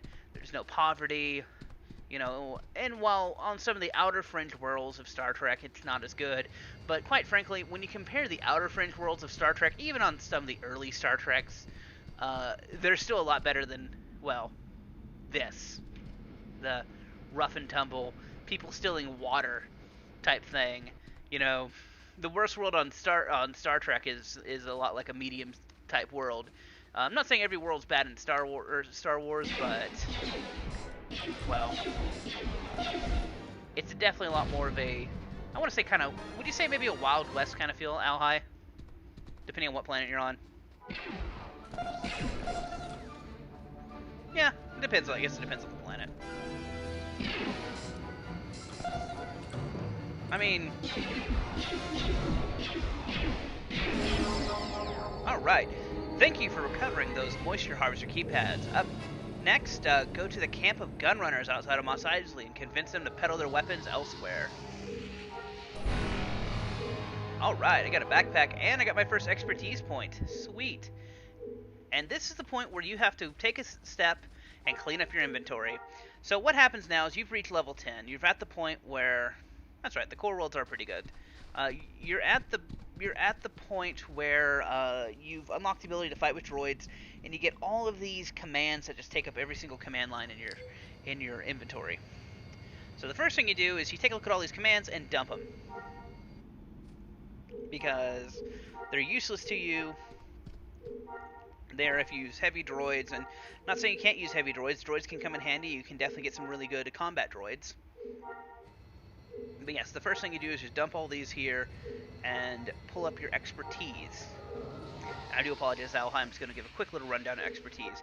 Expertise is what makes this game interesting. These are your branching career paths. You have a total of 45 points you'll get throughout the game. Essentially 2 points for every level. You start off with 5 points at level 10. And from here you have a couple different options. For commandos, you have commando and assault and beast mastery. Beast mastery is the same for everyone. That lets you go through and tame animals and become a master beast and command beasts. I mean, it's pretty straightforward. Commando, on the other hand, and assault, these are your two different types of people. If I remember correctly, it's been a long time since I played this here, but when you go down the lines here, commando is your base skills. For example, I can get an armor, powered armor, which will increase my armor bonus. I get suppressing fire, which will send out a barrage of fire. Cluster bombs, which will throw bombs and nuke everything around me. Remote detonator is kind of nice. You can set up a remote detonator and kind of do a kind of an ambush type thing. For this here, I have 5 points, so I'm going to grab cluster bombs. Give me a new ability. I'm also going to grab armor. And boom. I have a new ability that I'm going to move over. And now I can throw a cluster bombs, which would kill a lot of people. So let's go find those gun runners and test out my new ability. And one of the nice things about the expertise is every class is different. They're all unique. They let you tailor this class here. I can put points into anything. I can put points all in Beastmaster, all in Assault. I can mix and match. Sometimes you might want to go with Assault for some of them. Assault is really good for certain powers. Half and half is a way to go. But yeah, let's go and continue on here. For now, I'm just going to put it into Commando, and I'll probably change it up later on. Alrighty.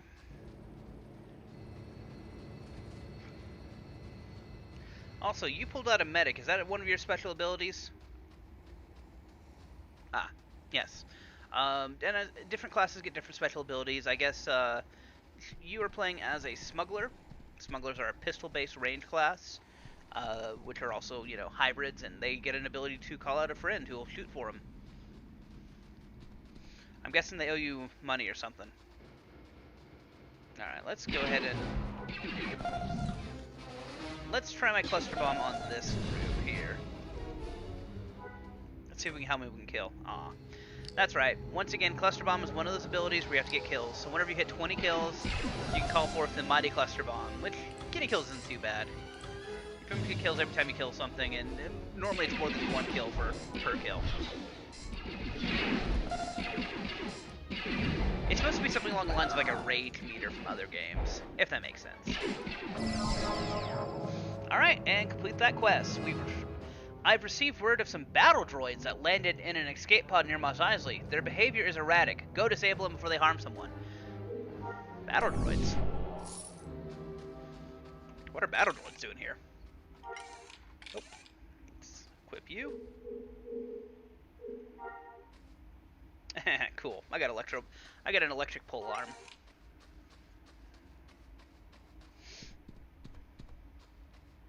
One thing you'll notice is I'm gathering up quite a bit of junk in my inventory. Some of this stuff is useful, some of it's not. Sometimes you'll get different like quest rewards. Might as well equip that. It just depends.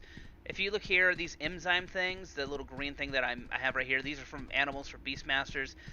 One thing I would recommend to do, delete these, unless of course you are going Beastmaster. Chronicle relics, you can collect those up. I destroy them, they take up space. What I want though is I want junk loot. Maybe in this video, before we log off tonight, once we finish up these last couple quests here, I'll show you how to sell junk. But stuff like the ID chip, the control box, the dexterity, launcher tube, all this stuff. This is junk loot that you can sell. Even extra weapons you can sell. Like this pole arm's cool. I might keep that. I probably won't because I can make my own. We have crafters that allow us to craft, whatever we want. But the great thing about junk loot is you go around here. Yes, we do have the speeders for some reason. I don't know why we're running. But the great thing about it too is you can collect junk loot and sell it to a junk dealer, and turn around and make a little bit of profit. Although this is a little bit more advanced, but later on though, you can keep an eye out for more rare junk. Yes, there's rare junk. And the rare junk can actually be used by a, I believe it's domestics, isn't it? They can use by one of the traders to make statted up clothing. So you can have clothing that'll give you like a bonus to luck or precision or one of your main stats. All right. Still alive? How curious. But that's being the case, you will do something for me. Jabba arranged for a shuttle of prisoners to be shot down. You will go make sure no one survived. Nice. Let's just go assassinate some prisoners, shall we?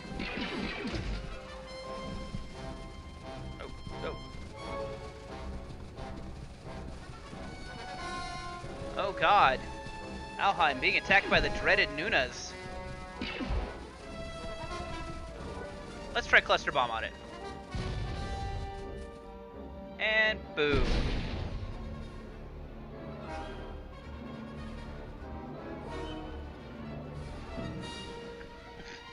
They probably are just some civilians that owe them.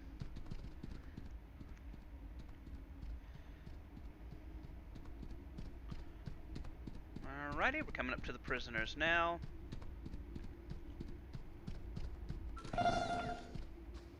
And you kill him before I can even get up there. Whoops. Wrong guy.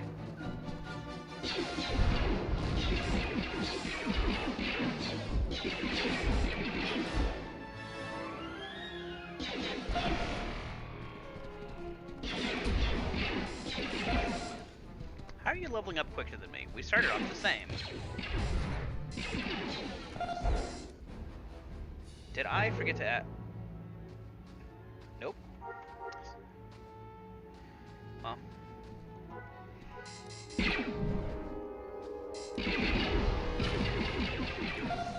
important thing to note, sometimes you do need to take a break in this game. You'll get too tired out, can't do anything. Or you just feel like me to keep shooting. Ah, that's right. Oh, here we go. Okay, a local band of muggers led by Vigon Shin have been stealing ID cards from people. Recover those stolen cards from Shin's muggers. Alright, let's go shoot some muggers. And level up. One thing to note here, if you notice on Alhai, it says Mayor of Scarlet Minvella. Scarlet Minvella is actually my Bantha worshippers. Oh, hi. Scarlet Minvella is actually the in-game player city that my guild, the guild that me and Alhai run here, own. It's on a planet called Talius. Not a desert planet. It's actually quite nice and, you know, kind of... You know what we should do? We should probably take out a speeder. It's a nice green, lush planet.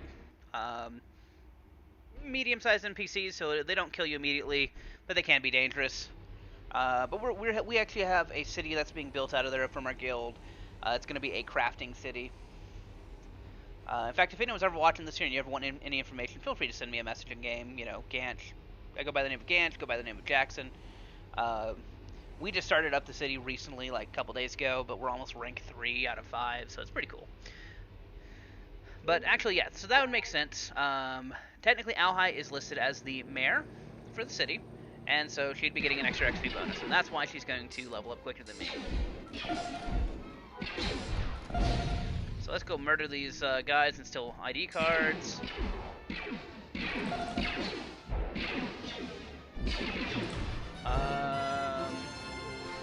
Let's find a... Oh god, I want a group of them. Let's get these guys. Haha! And boom. That's one thing to note about that. That's one thing to note about commandos is if you can build up that kill meter, you can do a lot of alpha damage on this thing, and that bomb will just continue to get more and more powerful.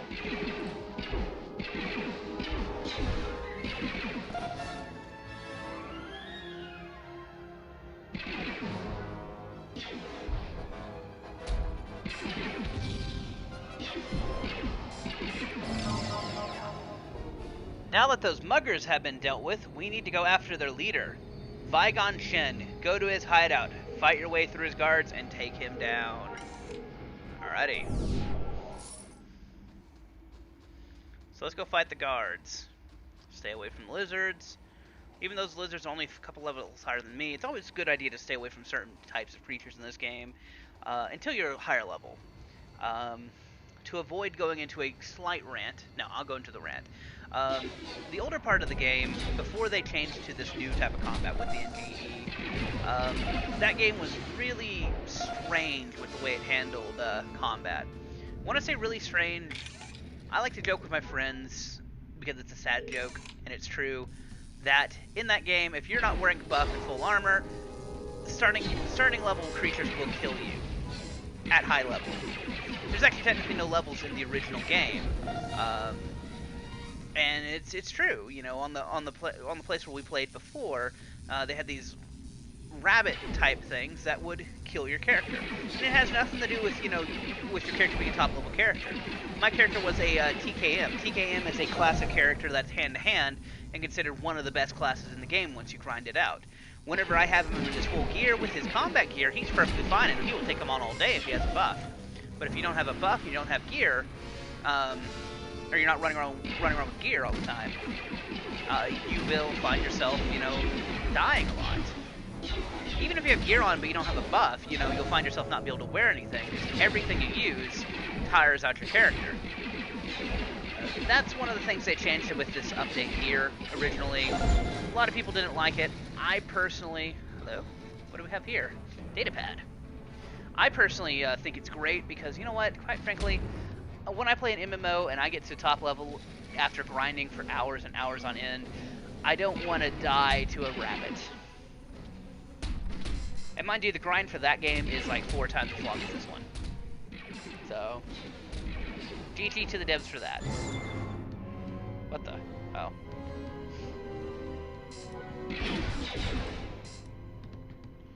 Alrighty, so we have completed this here, and we need to return to P-Dog.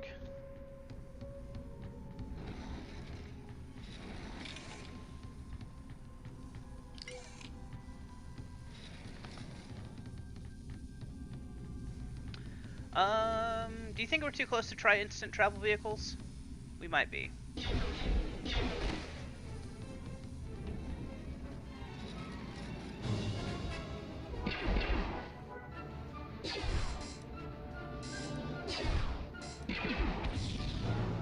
Let's try it. Let's see if we can show the magic of instant travel vehicles. This is why I said you should get the instant travel vehicles. If you notice, we are 750 meters away. It's actually not that far. That's like a couple minutes on speeder ride. Or, there we go. Or you can call this thing in, along with many others. Let me pull out mine. Mine's an X-Wing. You click on it. They bring up this magical map of all the different places. Good time to show you about the maps. You'll have your major cities here: Mos Eisley, Mos Espa, Mos Inthla, Bestine, Anchorhead. You have minor cities too. These are player cities: Krabby Town, Beggars Canyon, Fort Anaxes. Wayfar is a major town. But what you do is you pull up the screen here, you click on a place, you have Starport and Shuttle A. We're going to go to Shuttle A for this. Click Travel, and boom, loading screen, and you appear at the Starport. Very simple, very easy. Will save you a ton of time when you don't have to drive all the way to complete a quest line.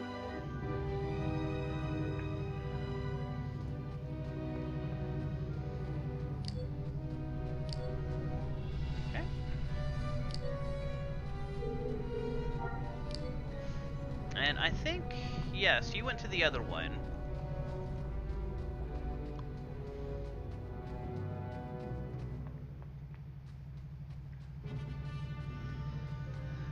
One thing to note about quests in this game, a lot of times the quest will send you to a location, but they'll not give you the exact location. That'll become more apparent later on. But for example, this person here, you know, they take you to the building. The game's really good, though, at weaning you off of it. So you'll slowly but surely learn to look around for the people you're trying to find. At first, it'll give you the exact location, then they'll bring you to them. Then they'll slowly get it where you're kind of looking in the area for them. Anyway, let's continue on. You did well. I wish I could hire you on full time. The mayor won't give me the budget for that, though. Well, I'll find a way somehow. Mostly by using warriors such as yourself whenever possible, I'd imagine. I'm glad I could help. That was an odd sound. I received word of your wonderful work with P-Whip. Well done. Come speak with me. I'm saying that so wrong. Once again, P-Dog. That's what I'm going to call her.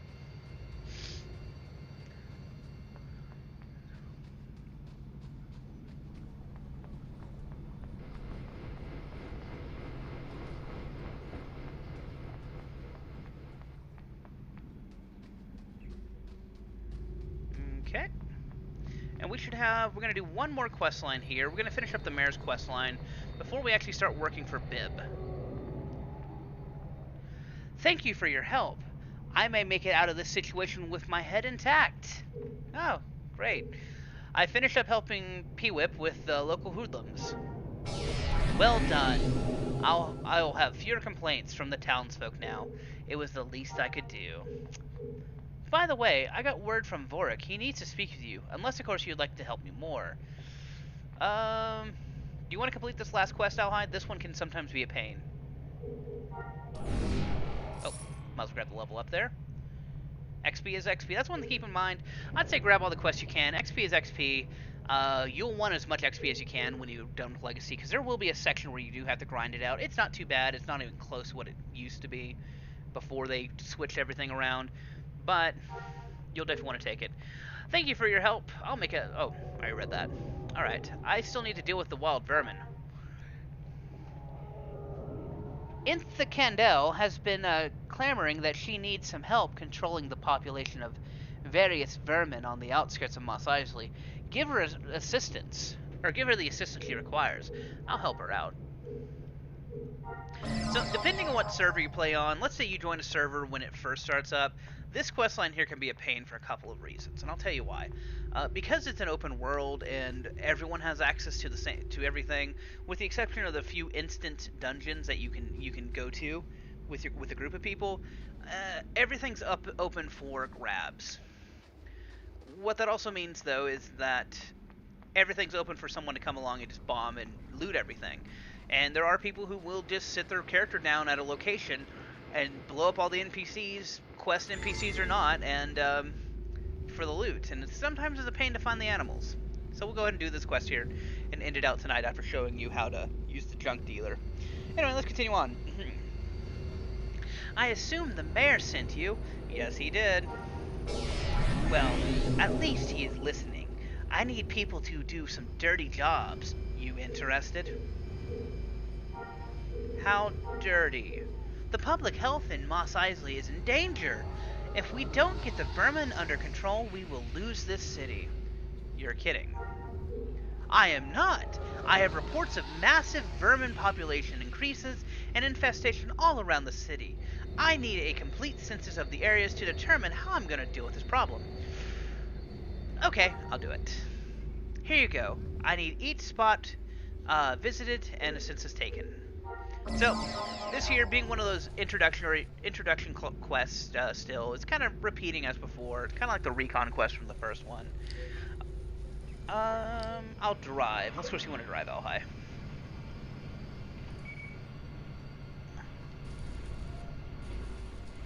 Oh yes, and as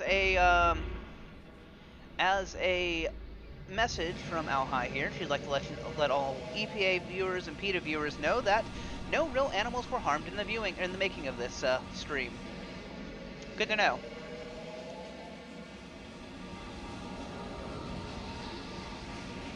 Okay.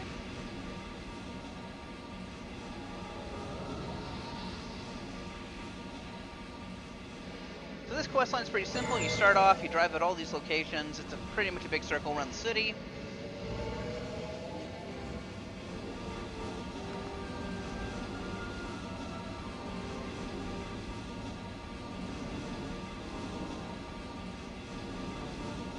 You get stuck on a rock every once in a while.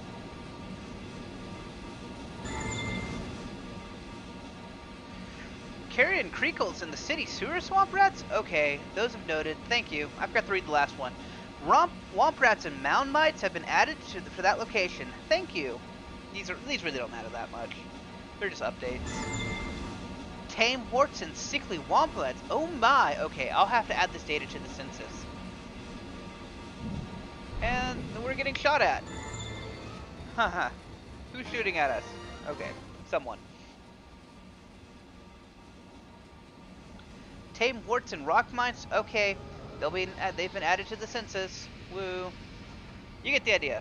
She's taking a census, we drive around, we hit all the locations. We probably should hit that location first because it's the farthest one out, but oh well, I'm a scrub. What can you expect?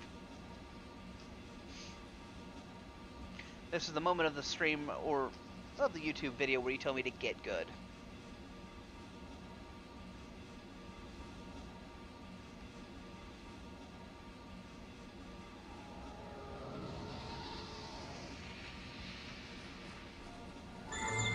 Alright, Tempest Reel and Mound Mites have been added to that location. Thank you! And now she'd be like, oh, come back to me, we gotta talk about this, and then you gotta go back out there and shoot things. Woo.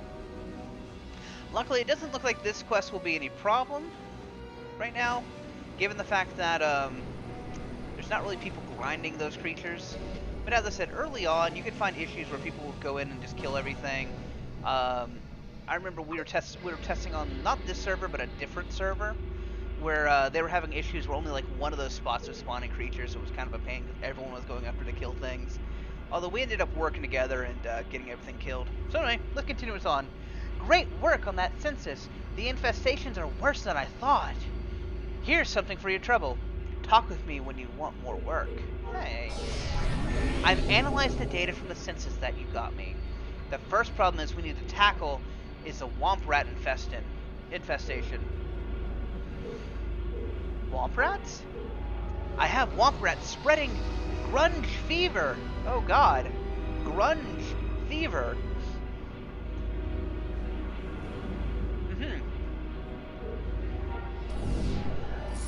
I need to get samples of the infected womp rats on the to the meds. The fever is transmitted by pus from lacerations on the rat's skin. Ew. You can tell if a rat is infected if the skin is molted. Just kill the womp rat and see if the skin is molted. Oh, and be careful. Don't touch the pus. Okay. Well, back to the party bus.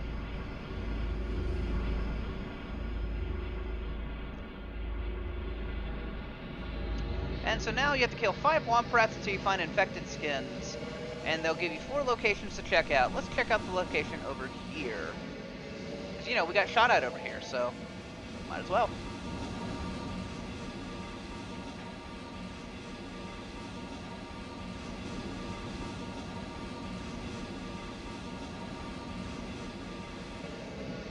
Alright, we hop out here. Look around for some womp rats. There's a womp rat. Let's kill it. And boom. 2 more womp rats. Let's kill them. God, all these womp rats seem to be infected. Let's throw a grenade. He's infected. They're infected. Good job with the womp rats. Now we have to tackle the critical problem. You interested? Yeah. Money's money. Is that a crickle? No, it's a mountain mite.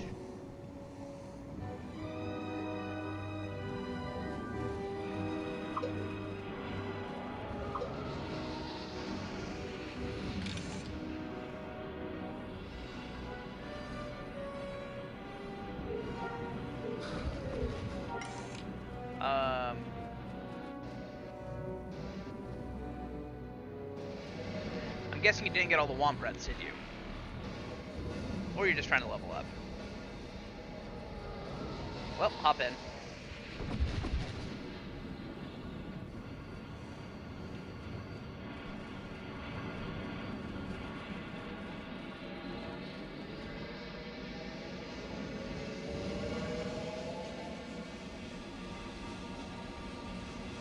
And once again, you travel to your destination, you get stuck on rocks, and you keep going.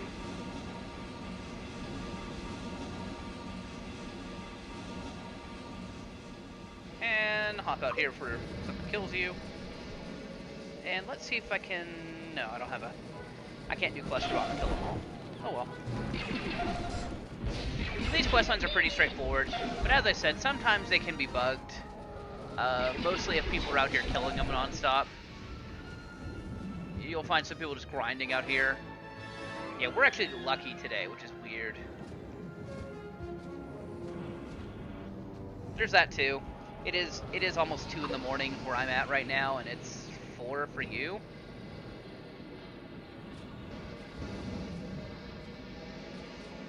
It's really early in the morning, yeah, 4:30-ish. That's why this will be the last question of the night. And I'll upload it to YouTube, and you guys can take a look at it if you wish. But as I said, in busy days, sometimes you'll have trouble finding the quest lines or finding animals to kill. And with those, you just have to continue on and do your best with those missions. Here we go. One of the best ways, actually, if you find yourself in an area where people... Oh, I'm getting reports that crickle burrows are cleaned up enough to allow pack animals back into the city. Good job. Wow, we weren't letting pack animals in. Excellent. Ooh, and my first updated skill. If you're still able to help out, I need intact warp bones. You can find them outside of the city. Awesome. We're actually right where we need to be. But as I said, if you're playing this game and there's people who are excessively grinding up, the best thing you could probably do is, you know, send them a message. If they respond, see if they'll let you group up and get some kills first. You know, they'll still get their bonuses. You can get the kills. Not everyone's going to be like that. If they don't, best thing I can say is just keep on trying. Don't be afraid to steal kills if they're taking all your kills. That's bad advice to give for a game, but I'm just saying, you know, if what you'll get though is you got to understand is you'll get a commando standing like say right here, spamming his bomb, killing half the things in the area, and My commando is tame right now, but a top level commando or even a medium level commando will easily kill everything here. Continue on with the story. You seem to have a large enough supply of warp bones for me. Come back and I'll pay you for them. Alright. And we got another incoming message in 10 seconds. And apparently Cortana's trying to listen in on me too. Alright, what's the message? If we'd known it would take this long to get things done, we would have just killed you. Speed things up for your own good. Oh no. We better return back to the person because they're going to kill us. One thing to keep in mind is you don't want to keep Jabba the Hutt waiting, so I should probably spawn my speeder.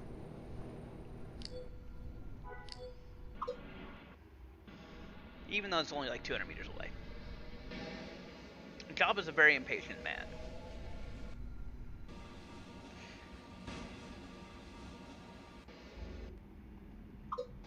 Alright. We'll talk to her again. Great job. I need to store those away, but I should have something for you when I get back.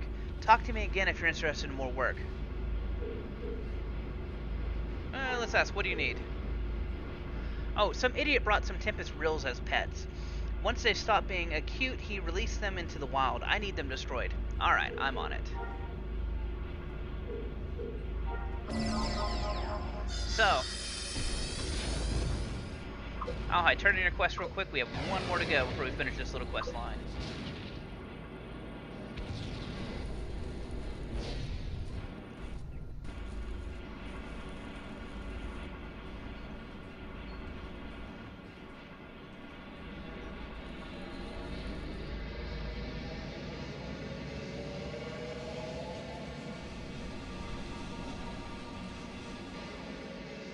And we need to kill these lizard things.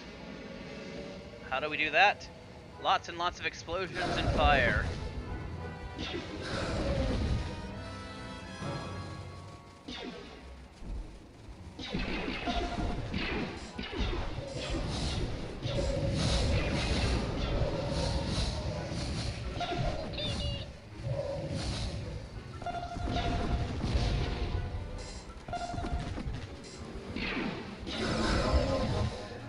Looks like you've gotten the threat cleared out. Well done. Now we just need some Rockmite egg sacs. Rockmites. Ugh. That's right, there's more to this. Kill the Rockmites.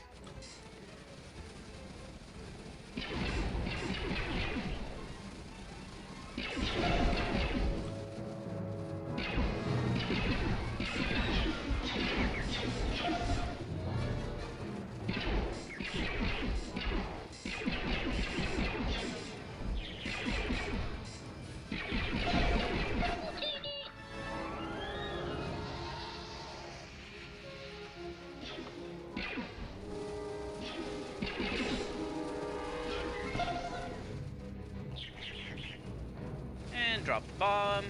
Watch them all die. Kill another one.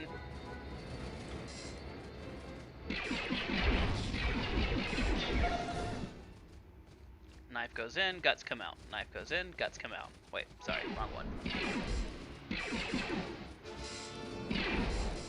If anyone knows what that reference is, well, you get like 10 kudos points or something.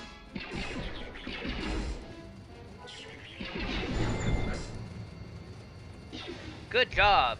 Ethna is off my back for the first time in Bantha Age. In a Bantha Age? What's a Bantha Age? What? Come back and we can finish our business. Alright, so we have finished this quest line. Let's go and talk to the mayor.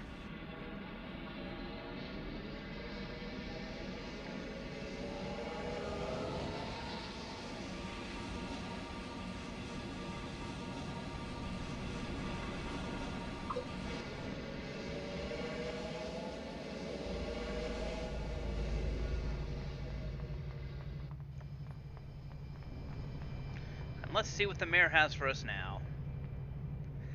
Thank you for your help. I may make out of this situation with my hide intact. Oh, okay, so that's not your head, it's your hide. I finished helping Intha with the wild vermin. Maybe this will keep Intha happy for a while. Oh, who am I kidding? Let's complete that. Get some XP, level up.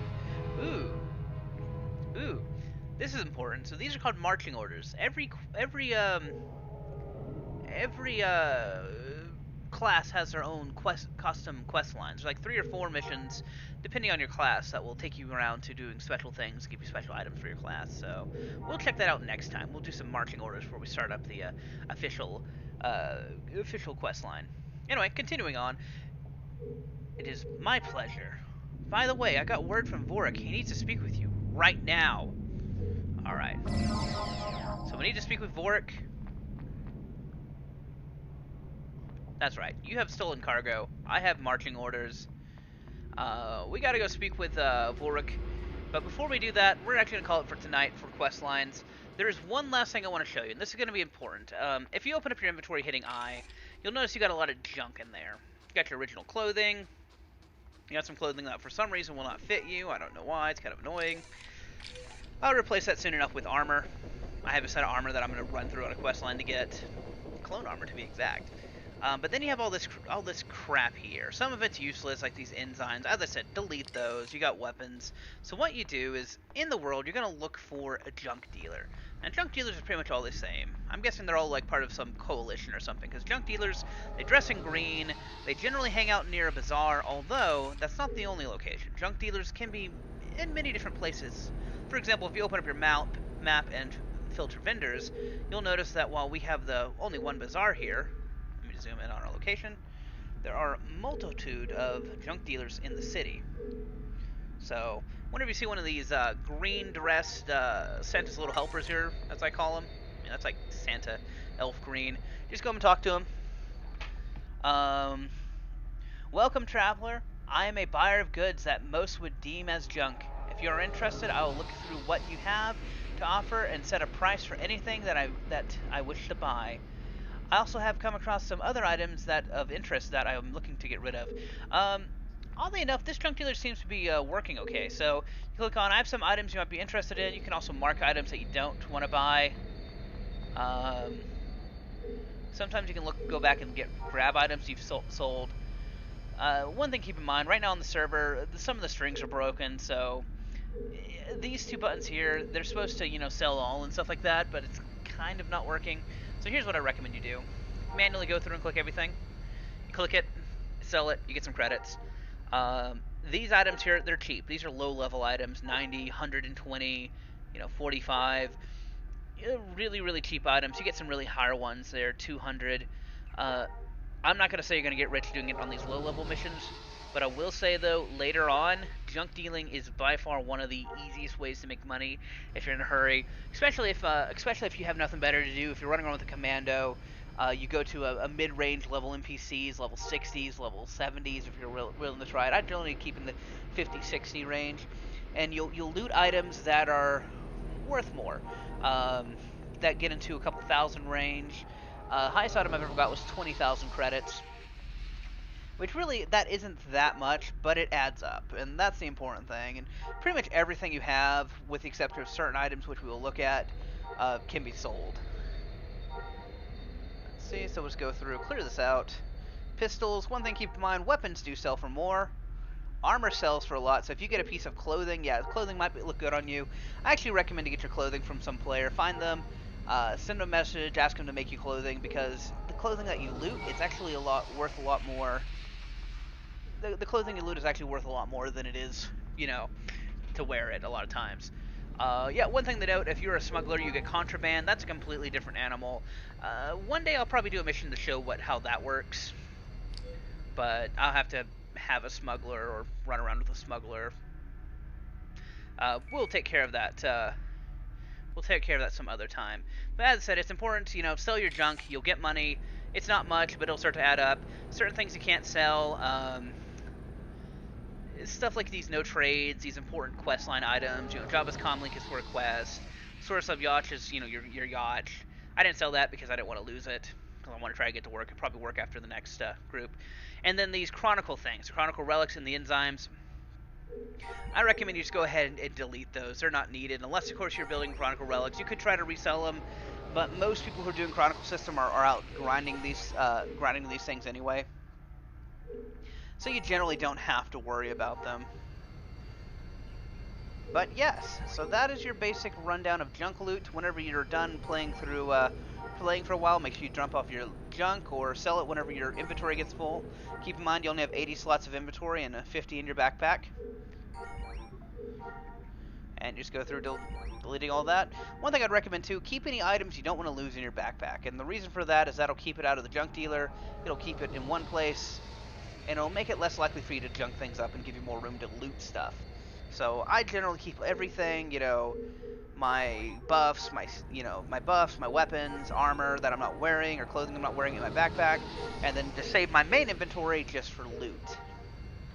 But yes, so that is it. We went through a very basic tutorial. We created a character today, and we went through the first couple levels of Star Wars Galaxies, getting to level 14.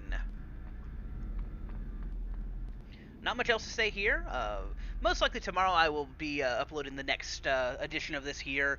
My goal is, of course, to go through all of Legacy and through certain key quest lines until we get this character to level 90, and to provide the most information as I can about this game. That sounds like a Jedi running around. Oh my.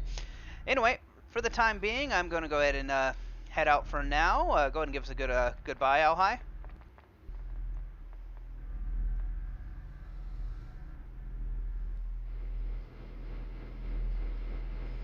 Alrighty.